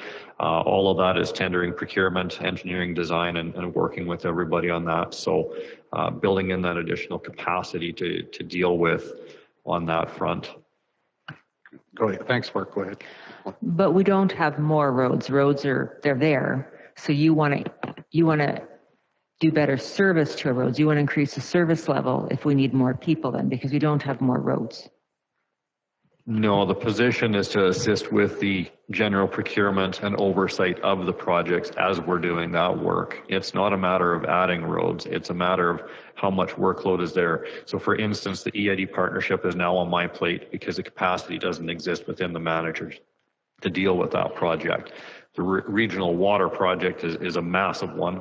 I don't have it in front of me as to how much time Jeff has put in the past or now, but it's massive. And to keep up with that, I'm saying we should have that additional labor, because when Jeff goes on vacation, things sit. Okay, thanks. Mark, did that address your question? Yeah. Kelly, please. And just some background, when Jeff was first here, he was engineering municipal services. That was his whole portfolio. And then when we did a shift in the planning development department, we added that onto Jeff's plate. So his portfolio really ballooned when we made those changes. So I'm truly not surprised at this request. I think it's probably a very legitimate need, especially with our water project growing as it is, and the Department of Municipal Services being ballooned as well at the same token. Okay, thank you. Greg, please. I agree with Kelly on that. And with respect to the community peace officer, what's the difference between a CPO and a bylaw as far as salary goes? A bylaw officer and a CPO. Wasn't prepared for that one. I don't know if it's 20% or what it would be. I haven't really investigated that one since we were there in the past, but definitely something that if it's something to investigate, we'll bring all that back for clarification.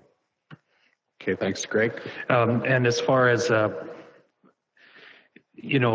now, as far as bylaw enforcement, our CPOs are doing the bylaw enforcement. So that's something to consider, whether we want to bring on another CPO or whether we want a full-time bylaw officer also. If it's not that much difference in salary, it might be worth looking into anyway. Okay, thanks. Mark, and then Adina.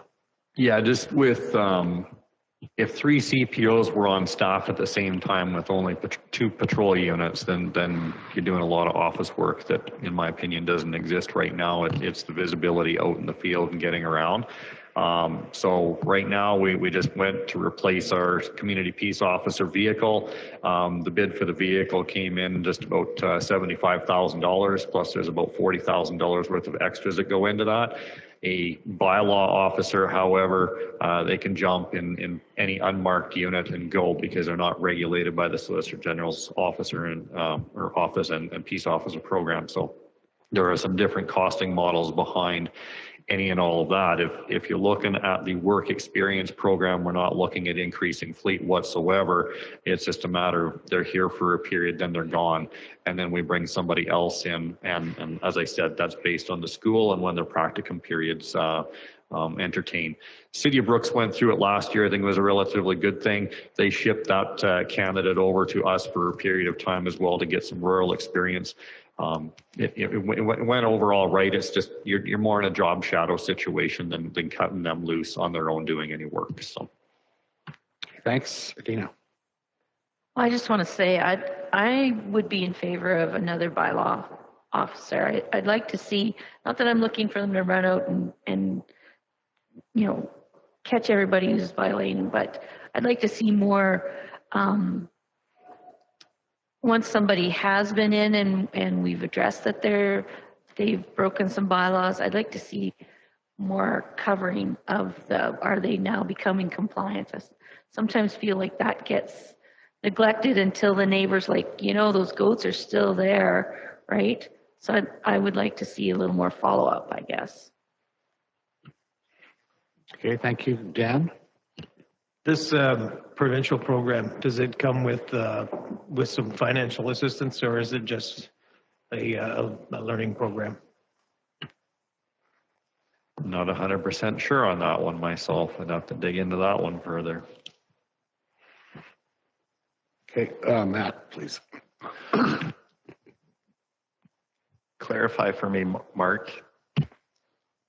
The work experience program is just job shadowing. Would we pay these guys an hourly rate while they're here? Any student that we've brought in the past, we've compensated. So we've had the municipal intern, but that was funded through grants. We've had, why is the program slipping my mind? The RAP student, we have compensated in the past on that because they are doing the work of somebody, right? They're doing some work. So to me, it's only fair. I don't believe we're obligated to paying, but under the work experience program, I'm not certain with that. Okay, thanks. With regard to the bylaw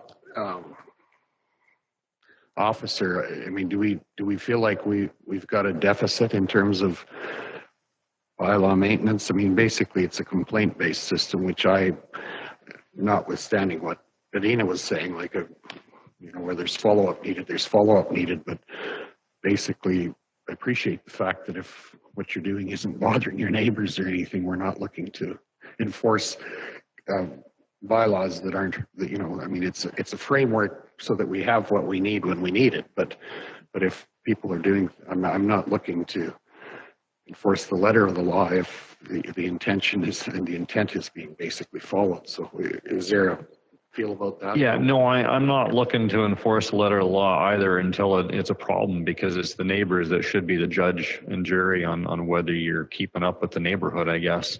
A lot of it can just be the visibility out there to help things. This time of year right now, it's the irrigation pivot spraying roads. Like really, it's gross. And there's been some pretty poor instances this year already where our gravel is being washed right off of our roads because people are not getting their end guns turned off when they should be. And if they're spraying across the road, it's an even bigger problem, in my opinion, right now. If we're in stage 3 of the drought plan, something needs to be enforced. Our bylaw, in my opinion, is there to enforce damage to the roads. But I think that's something else that needs to be a further discussion with council and maybe perhaps another agency as to how we look at getting on top of irrigating roads when that water should be going somewhere else, more valuable on crops. But our officers can be in Bazano and get a call for Rolling Hills because there's a dog at large. Well, that's at least a 45-minute drive to an hour. They're not going to find the dog in 99% of cases. So having another person out there that may be closer to locale, but I can't guarantee that either, right? It just further helps and it alleviates taking somebody that can enforce provincial legislation, traffic enforcement, things like that pressure off of them to feel like they have to drop where they are to get to the call for service. And like I say, it's not always going to be there, but at least a third body would be a little more redundant within our operation. Okay, thanks. Neil? Yeah, just a kind of a different question.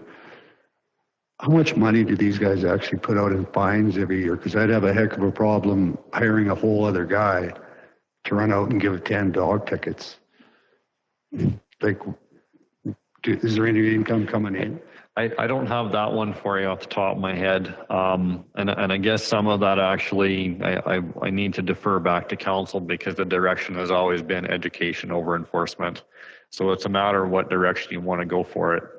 If we're looking at self-funding the department by writing fines, well, the guys can write tickets all day, every day. They just need to tighten up their officer discretion on what they're writing tickets for or how many warnings are given out. But it's really a matter of what council's direction is on that, if that's the objective. Okay, thanks, Adina. And then, yeah. Well, I was just going to say, I don't know what the fine is for your end gun hitting the road, but there are some in my area who just don't bother shutting their end gun off ever. And so I don't know what that fine is, but how bad the road gets with that gumbo and how it might truck gets on that greasy mud and slides into the ditch, that gets a lot more expensive than a fine. So, you know, maybe they're not making up their wage in fines, but we're going to make money when we don't have to repair the road later, right? Okay, thanks, Matt. Just to speak to the fine amounts, we budget conservative. There's only about $27,000 in budget for fine. So it's never been never been the moneymaker, right? So that would be a shift. And just to be clear, Mark is presenting for a work experience student, not for an additional bylaw officer, but are we hearing you want us to price in an additional bylaw officer into the first draft? Just to be clear, because I think we started, I just want to make sure we're all on the same level. Do we accommodate a student, which is a different conversation than another bylaw officer? And I mean, myself, I think I'm with where you're wanting to go with this. And basically it's, do we develop this concept further, or address the questions further? It's not a matter of a decision today either. So, Greg, and then. Yeah, and I think I was at fault of bringing up a bylaw officer, and you know, I think staff would approach us if we did need another bylaw officer as far as complaints based, or, you know, if there was a service level that we're lacking on. I think that staff would probably come to us for that, and I'll take responsibility for the bylaw conversation. No worries, Kelly. I was just going to add that whenever we can add capacity, and that's what a learning center does, it adds capacity to our already employed staff. I think it's great depth to the organization, and who knows, someday it could be succession planning as well. So I'm in favor of a bylaw enforcement officer, of a CPO training center site, similar to what we do a training site at the Bazzano Health Center through our doctors, and it's great potential for future succession. Okay, good. Any other comments? What are you looking for further, Lane? Well, that's two of the That's three. two of we're three, yeah, wanting we to got number discuss. three, The yeah. third one relates to the projects assistance position Right. that we have had in the org chart. Mark pointed out with a particular function that municipal services is involved with, when Jeff is away, things are really brought to a standstill in areas that he has responsibility for. And we're finding that the same thing is happening from time to time with other areas in the administrative function as well. Last year, we went through the process of combining the communications functions that were sitting on many different desks, the corner of desks from different staff members throughout the organization, and brought those together into one position. That has worked well for us. And what we're wanting to do is the same kind of thing, make sure that we're in a position to add additional resources so that we can combine some similar activities with another administrative position in the organization. What we're hoping to do is move forward with another projects assistant position that would provide the resources that we need to continue making progress that we have been making so far in a number of critical areas within the operation. We've made good progress when it has come to the records management function. Going from a paper-based organization to a paperless organization is not an easy transition, and we're continuing to make progress.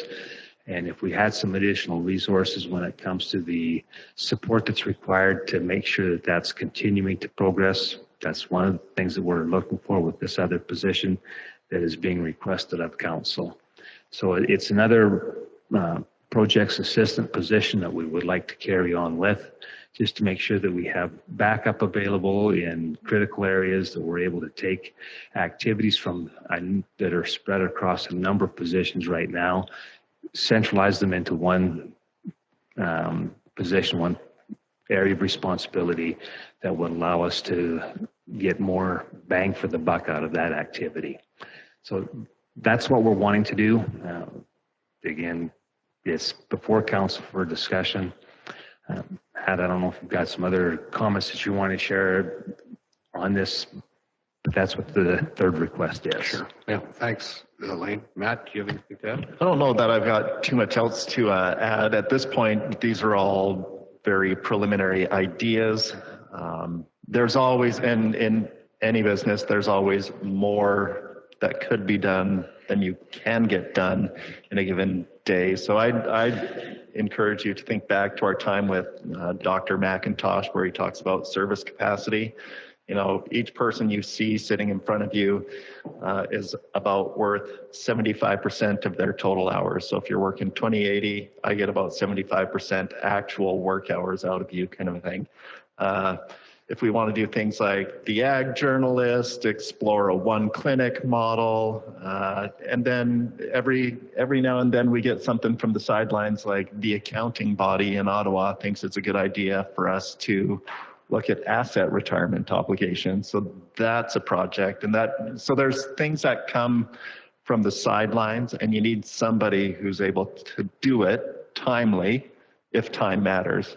There's some things that time isn't as important for, and that's kind of the balance that we have at the management level, is saying, all right, yeah, we've been looking at this Tilly landfill reclamation liability since before Matt got here, but we'll just keep pushing it off and push. And now we're here 12 years later doing what we should have done a decade plus ago, kind of a thing. So that's, if time doesn't matter and it's low risk, you can keep pushing it off.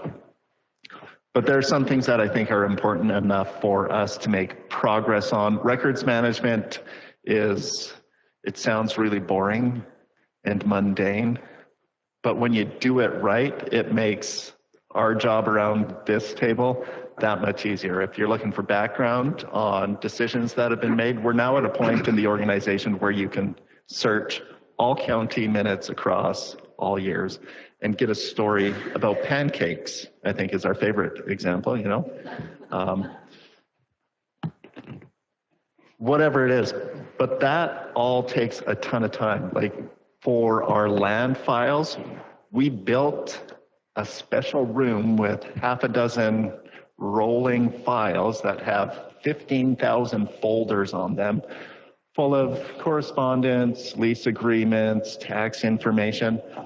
It's been a massive project scanning that in, itemizing it with the right metadata so you can search reasonably, and getting that called up. We've done a lot of good work on the land files. We have a ton of work to do in planning and development to get their records up to the same level. We're doing all right.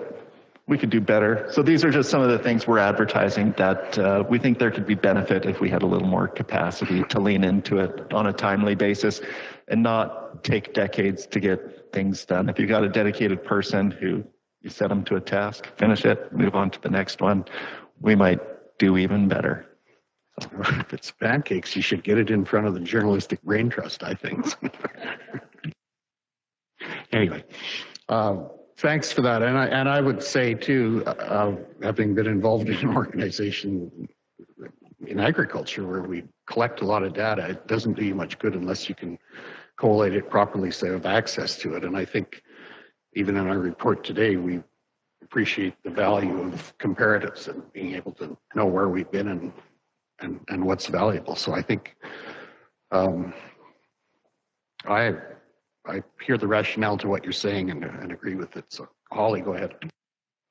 So last time around this time, we talked about hiring a communications person and how that was going to take time off other people's plates. You know, how Todd spends, I'm sure Todd greatly misses listening to us. I'm sure that just makes him sad. But so he freed up all that time off his plate, and whoever else plates that now Catherine's in that job. So they have extra time, theoretically, right? So now it's just whenever you hire more people, we always find jobs for more people. You know how it is, like the more time you have, you fill it. So how do we know where that line is, right? So we have to do all these land files, right? Get them in place. When they're done, is that person's job done? Like, how do we not build in more bureaucratic jobs because there's time, and just look at what needs to be done. Because a lot of our ratepayers want to pay for 3 more staff, like we just added communications and 2 more. Are they willing to pay another 300, 400,000 just for more staff? How do we judge that is my question, because I'm always worried and we just keep adding because that's more tax for ratepayers. So how do we know? You have to look at the widgets. So what's coming out the back end, right? So you put staff time and resources and training, and what do you get in return? And it's a long game, right? So, you know, if you ask me today, what do we get out of having a full-time communications coordinator? Well, there's a few things I can point to that are visible. You've got a director who now gets to spend every second week doing director activities, not doing communications coordinator activities. If we look at an engineering tech, you say, well, what do you get? Well, now my director isn't managing a pathway project, an engineering tech manages a pathway project, right? So getting the work in the right hands, and it's a long game. Like I still do lots of manager of finance stuff, and it works because I'm here. Long-term for the corporation, it's probably not tenable. Once Matt retires, you're going to have to find somebody with, or when I win the lottery, you know. So these are the things that we think about a lot. Is previous councils and administration have got the county to a pretty awesome spot administratively, where, you know, when you've had some turnover, you've been able to just cut a position. I think you're at a point where there's pressure. There's lots to be done, and there always is going to be. So that's a great question, but I would say you have to look at the product coming out of the end of the process. So are you getting better communications? Are people focused on the activities that you're paying for? And are you paying the right amount for them? So there's certain things at a director's level you shouldn't be paying a director to do. You should be paying frontline staff a lower wage to do. But if time matters and the priority matters, somebody's got to do it. And so that's kind of where it goes, right? So I can tell you I've got a few on management team who donate hundreds of uncompensated hours to the corporation. I'm all right if you're throwing in a couple of weeks, you know, because your salary compensates for some additional time. But if you're starting to approach 300-400 hours, that tells me we've got a capacity issue. And sometimes those capacity issues are related to the administrative bureaucracy that we have going on, and it not being where it needs to be for folks to get their information managed efficiently. Okay, thanks, Matt. And I'd remind us too that we're considering these positions now. We're not making a decision on them. So I think the concepts will be further developed. A question that and a couple of other things that I think we should be thinking about, and this is mostly a question, but I expect that some of the statistics some counties must be taking a different approach to, although maybe not contract employees rather than, or contract work rather than FTEs. Is that I expect that's reflected in some of the statistics that we see. That would be an interesting look, and probably you've had that. We don't need answers on that today. But the other thing that I think we should be looking at in relation to where the discussion around the questions you answered around Rocky View County is very interesting to me in terms of high level of service, low tax rate, high population. What we do know is that, and it's going to take some time, but Wheatland County is entertaining and planning for a pretty big investment from de Havilland, which, in talking to our counterparts there, they fully expect, as does de Havilland, that there will be a lot of spillover to the east in terms of potential for activity in this area. Now, we're not the only municipality within the county of Newell, but when you look at what's happening in Wheatland and then Rocky View, those counties have been significantly boosted by activity that's happening in the county and not within their other municipalities necessarily. So I think that's something we should look at. That's not directly a budget discussion, but I'd like to have someone from de Havilland in to to meet with us at some point, just to say, just to look into the future. What might this look like for us, so that we can give some consideration to ideas. That's about ideas, not actions really. But I think that's something I'd like us to be try to get educated on at some point. So just to Neil. Yeah, a question for Matt. I went through this at the EID several years ago, just what you described. We had Weber and Earl working their butts off, throwing in a couple hundred hours extra. The way we resolved that is we paid for those hours.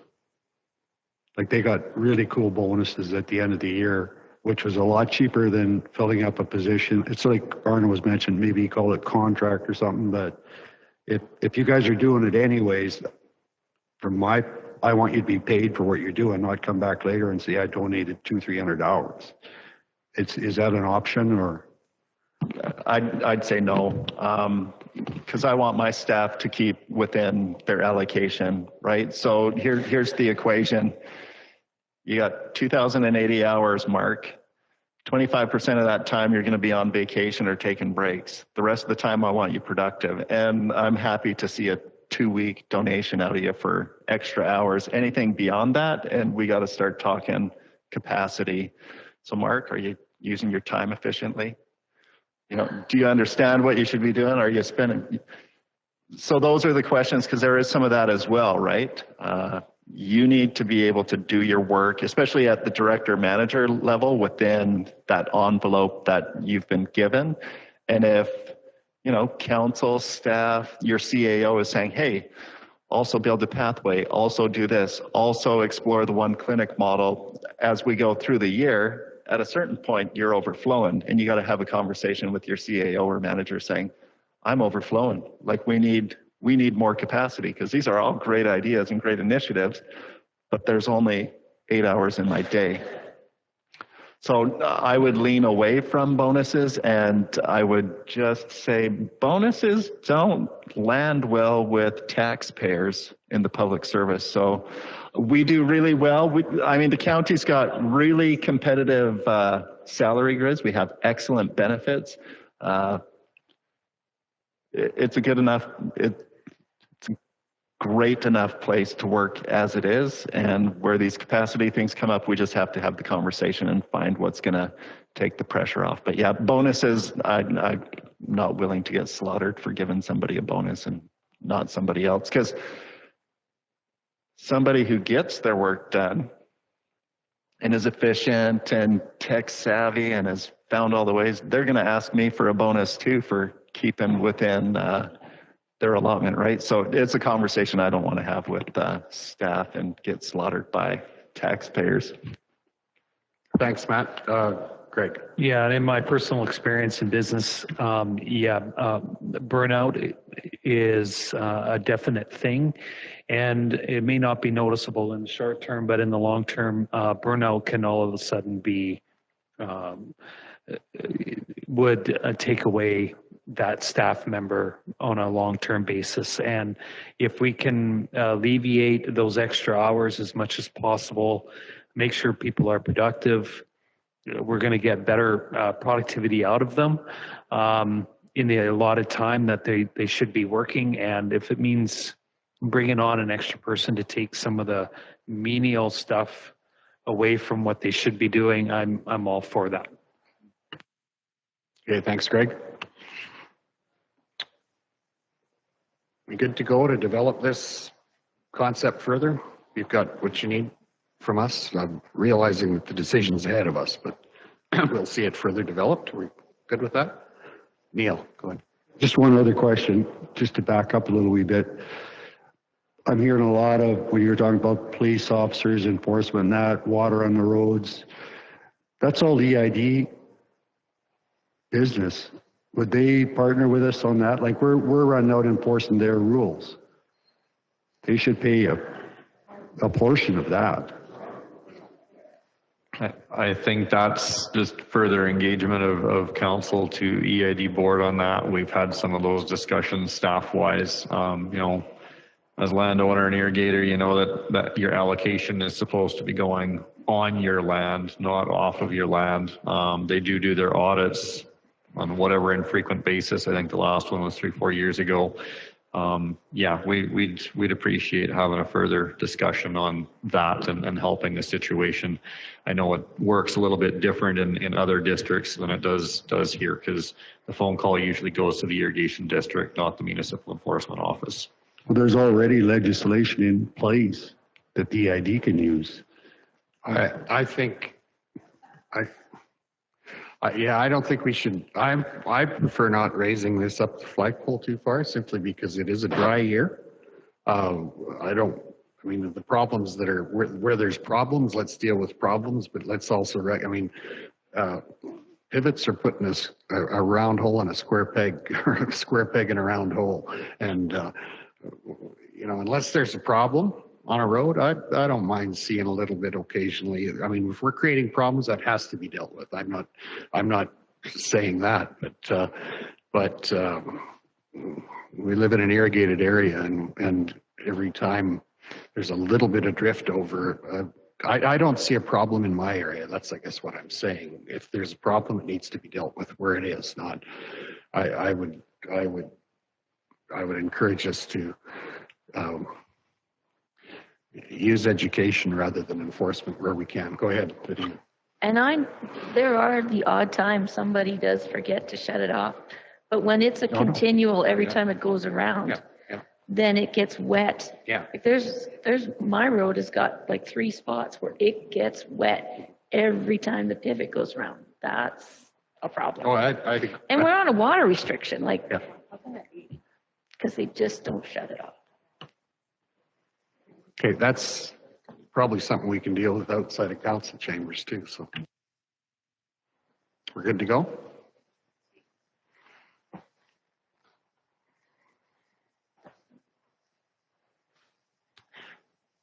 Thanks, welcome Dustin. Item number 6.1, Athlete Sponsorship Program. Good morning. So in front of you is an RFC for the athlete sponsorship program. So it came to my attention that Councillor Christensen suggested an athlete sponsorship program may be a good way to support local athletes and enhance the county's exposure outside the region. So I went ahead and just did some background information, digging into this topic, did a municipal scan. So after conducting some research, I was unable to find any specific municipal examples that address this kind of sponsorship policy that we are looking to address here.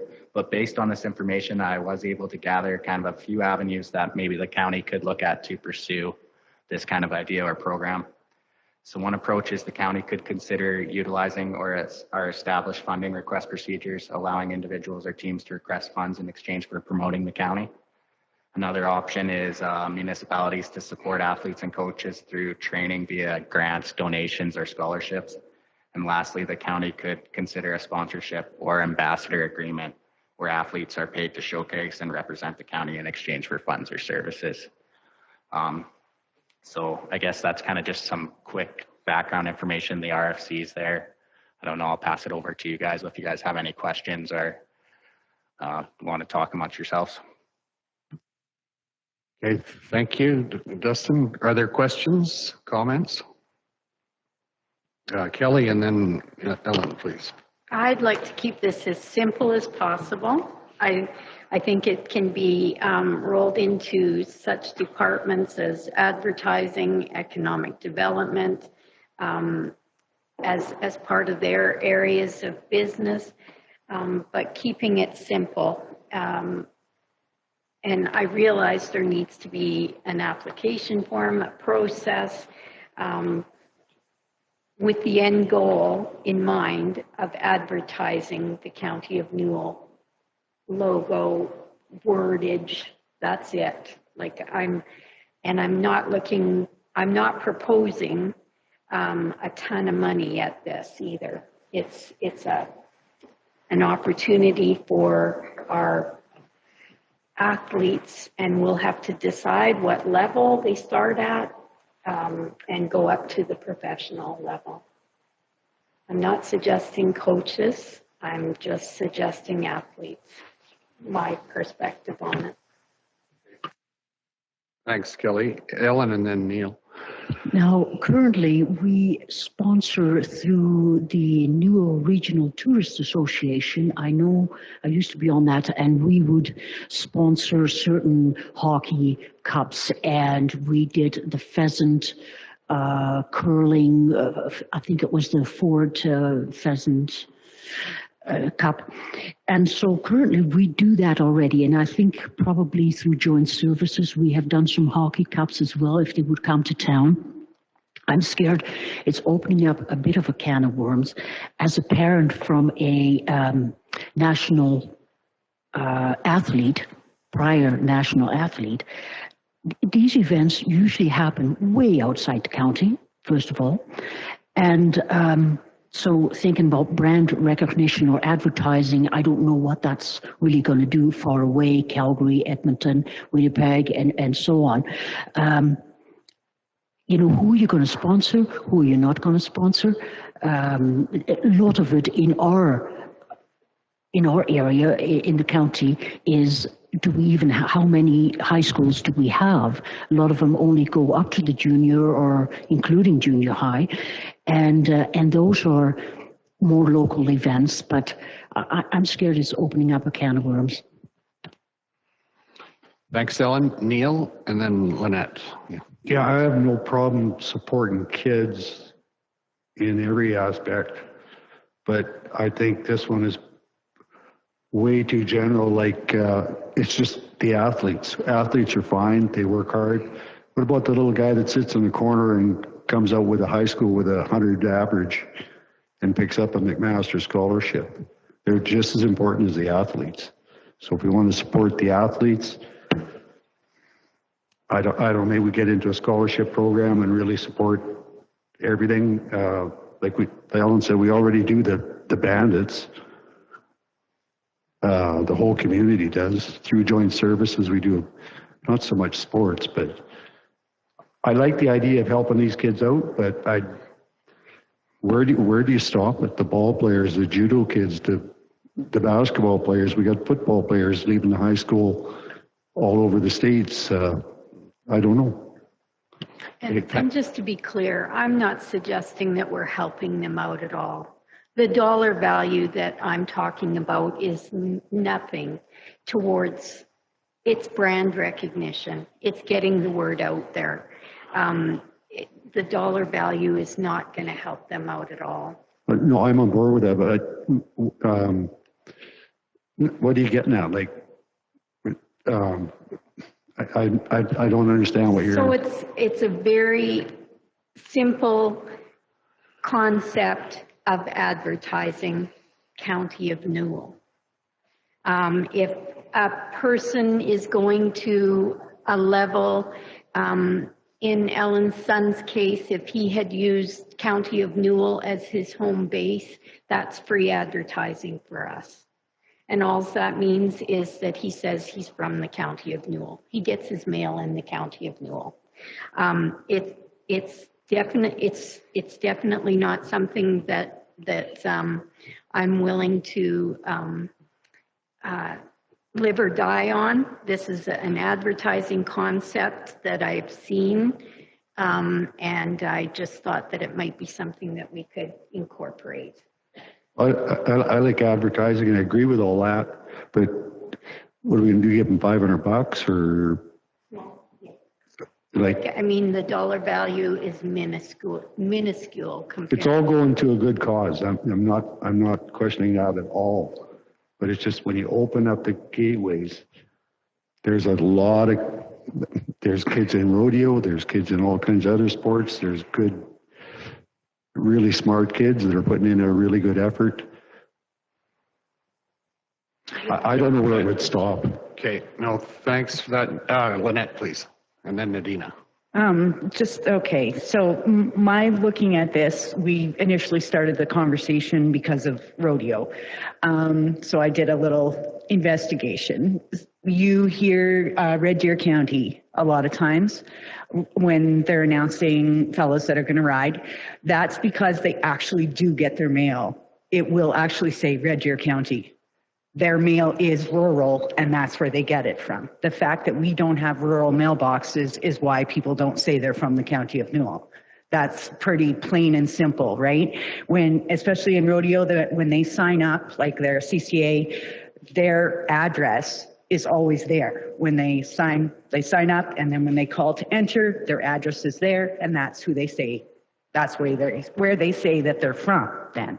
So my thinking to keep this on a small level, like Kelly was initially talking, would be just a thought that we would have even some swag up for grabs for the first 100 people that would write in saying, my team is going to be doing this, and give them all a bag or a water bottle, something that very visibly says County of Newell. That's just a thought. Okay, thanks, Lynette. Adina, please. Well, first of all, I just want to respond to what Newell or Brooks Regional Tourism, their EFD, they have $25,000 a year that they give out to people that will apply for their event that they're holding. But those events are in the county of Newell. They're not going out into different counties. So our logo is on, the sign at the back or on the table. I also did a little investigating as far as what somebody might suspect would be expecting for a sponsorship. So I talked to a parent of one of the athletes we were talking about. And so we kind of came up with a vision like that an athlete would be applying for it. It wouldn't just be everybody who comes along, and they would, for say $500, wear the County of Newell on their shirt or their jersey, have that, and then say that they were from the County of Newell, but not that, because hockey players, they may or may not want to say they're from the County of Newell. So we can't, or any athlete, they might not want to go to Ottawa and say I'm from the County of Newell. But if they're willing to fill out the paperwork and do the work to say that they're from the county, and then we would sponsor them, I see that as being something positive, especially if it's anywhere in Alberta that they're, if they're a track and field or if they're rodeo, judo,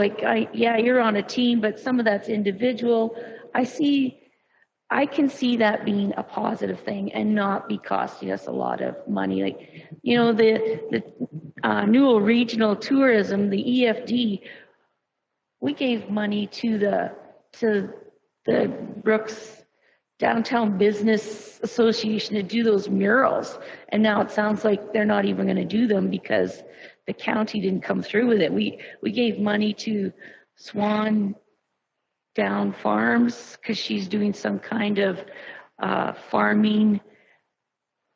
You can come in and it's like a dude farm or whatever. You can come in and live in a log cabin and cut flowers or whatever. So it's tourism, but it's not specific to athletes, I guess is what I'm saying. But you're saying that was through Brooks Tourism, that wasn't. Just region. referring to what Ellen was saying that Brooks Tourism does. Yeah, they sponsor, they've helped with the Bandits and they've done the cup and stuff, but on a general basis, there's not a lot of athletics to it.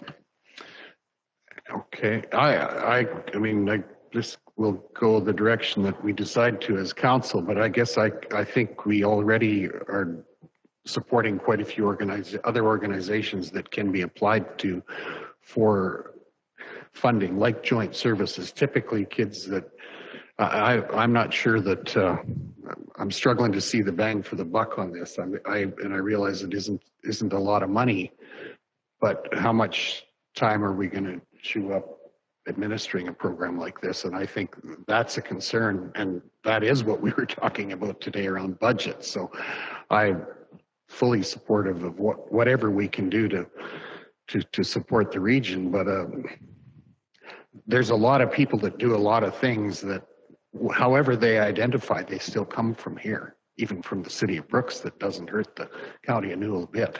So I think I wonder if our role is more to make this place in terms of infrastructure and services and other things so good that, you know, there's still a lot of people that are pretty proud to come from here and they'll drop that behind them without any incentive. So, Dan. I like the ideas coming out of this. I think there's a lot of merit behind it. But this is too vague. And it does open up the window if you're going to say for athletes, well, what about the musicians? What about the tradesmen? What about the academics?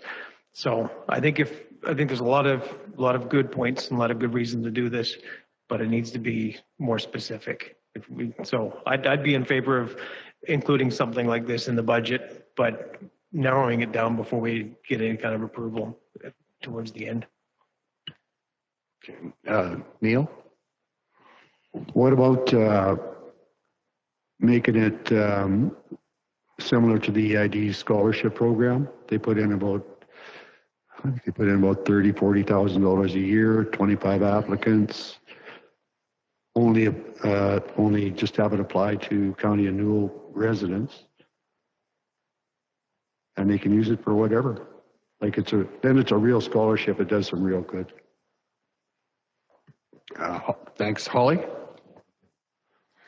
My fear is just the time this is going to take. I love the idea of seeing the County of Newell on more athletes, but I'm looking at what Dustin came up with. It's really wide. It would need a lot of work, a lot of time, even there's scholarships to go through them, and I just not sure that ends the bang for the buck. That's right. I like it, but I don't see it being simple, Kelly. That's the problem. It seems so simple when you proposed it. It doesn't seem simple at all anymore. Okay, thanks. Matt, please. Well, to be fair, there is nothing yet, right? So if you look at follow-up actions, what we've got from Dustin is a municipal scan. So what's out there? What are the things you should be thinking about potentially if you're going to develop a policy or program? The first test for this idea and our other ideas would be we include a dollar amount in budget. And if in December, when council reviews the interim budget and you vote on it, if that amount is passed, then we'd look at the 2024 work plan as, all right, we'll throw this policy as an agenda item for committee of the whole, and all of the things that have come out today, well, maybe it should be more expansive. All the policy criteria, you can strip it down as much as you want or make it as complicated as you want. But I think the first test would be, would you like to see $500, $2,500 included in the interim budget? So you can have the conversation again, because budget sets work plan, which sets the capacity we need from staff to get it done, and capacity from yourselves as well, because it'll end up being your policy that you get together at a committee of the whole. Okay, that brings us a little closer to focus on this. So that's the question: do we want to put something in the budget for further work on this, or do we? And I'm going to ask. I think we maybe need to vote on this because we probably don't all think the same way, and I think we're struggling to identify exactly what we're thinking about too. So Neil, yeah, if we're going to do this, like I'd throw a number out there like 25,000, not 2,500, because 2,500 is going to buy you a box of T-shirts. Like, I don't know. It's a good program. Everybody likes it. Everybody supports the kids. If we're going to do it, let's make it worthwhile. Yeah, Kelly, and then Greg. Yeah, that's a way bigger dollar figure, and I think you're thinking larger than what I had originally thought. It's just an encouragement to advertise the County of Newell. We used to do it. There was a trucking company that went from Bazzano to Calgary every day, and we put a logo on the side of the truck. It was free advertising. We paid to have the logo put on there to the trucking company. That's the kind of thinking I'm thinking about. It's minuscule. It's not intended to be paying their way to any event or putting running shoes on an athlete or paying for any type of coaching. It's just an advertising mechanism. That's all I had in mind. I have no idea what dollar figure. I like Matt's idea of continuing and having the conversation with a minuscule amount in the budget. You can always punt it later in the year. If we punt it today, it'll be gone from the conversation. Okay, thanks, Kelly. Greg?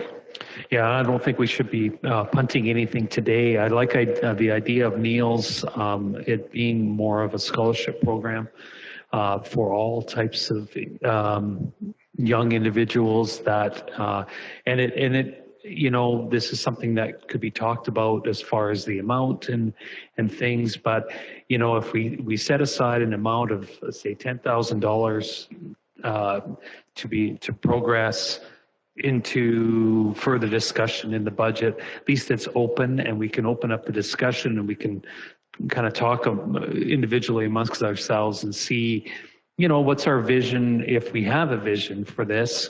I do like scholarship programs because they can open up the advertising and the social media aspect of it, not necessarily, and that's cheap. That's not a dollar value, but the dollar value will be in the scholarships. And that's, you know, I think that has a lot of value to it. Okay, thanks. A question for Matt.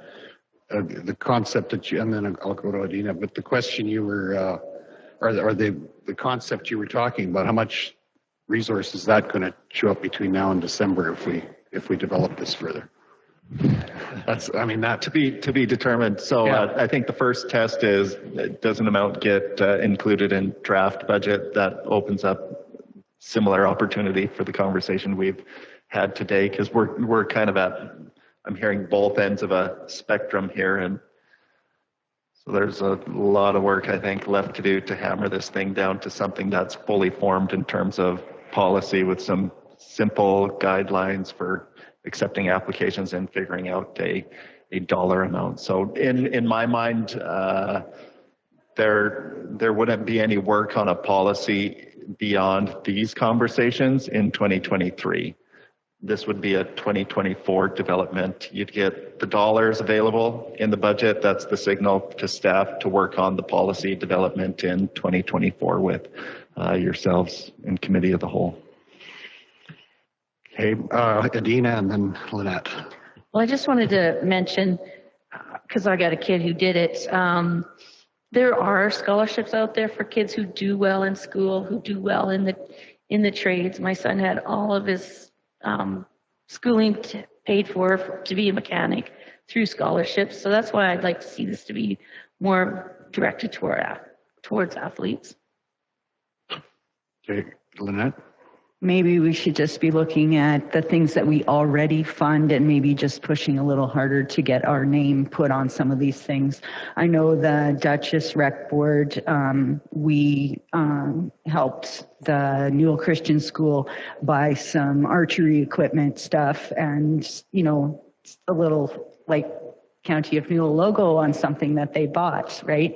Like at that we could pay a little bit extra just to put that logo on, but then everybody that uses that equipment knows that that's where it came through, right? Yeah. So maybe a little less money, just, you know, some tweaking of things. Yeah, I'm concerned that if we tag a dollar value on this at this point, we create an expectation out there. And there are lots of scholarships for athletes too, really, that are out there for all kinds of athletes too. So I don't know. I'm a little concerned about putting an expectation out there that then, you know, to drop it later is what have we done for ourselves, really? We haven't really added much. Neil, go ahead. Yeah, I threw 25,000 out there off the top of my head, basically thinking I don't want Matt to get a number like $2,000 and put in $3,000 worth of organizing. we have to either do it or forget it. It's not worth it for a little program. Yeah. And the program's great, and there are lots of scholarships out there already, but that doesn't mean another one isn't good too. Are we good? Like, could we just straw poll whether we further develop this or don't? Is that fair enough? Or I don't want to squelch the conversation at all if we need to have more. How do we bring this to a head? We're not going to solve it here today, but I'm looking for direction. Kelly?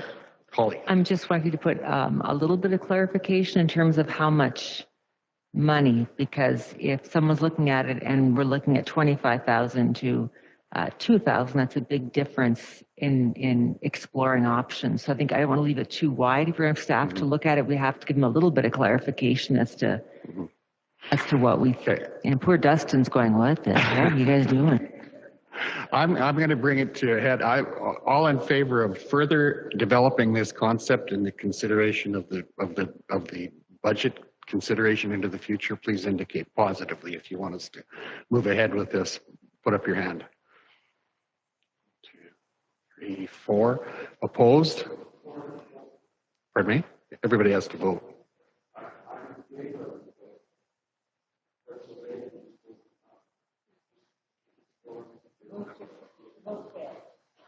Yeah, the vote just failed. So we'll have to resurface this in another with some other approach. If I don't disagree, and but I think we're also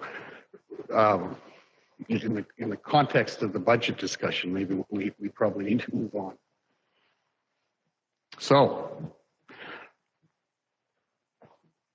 Thanks, Dustin. Yeah, thank you guys. That was some good discussion. Yeah, So. that's right. Okay, where are we at? Oh, we're at the end of our meeting. A motion to adjourn. The meeting's adjourned. Okay.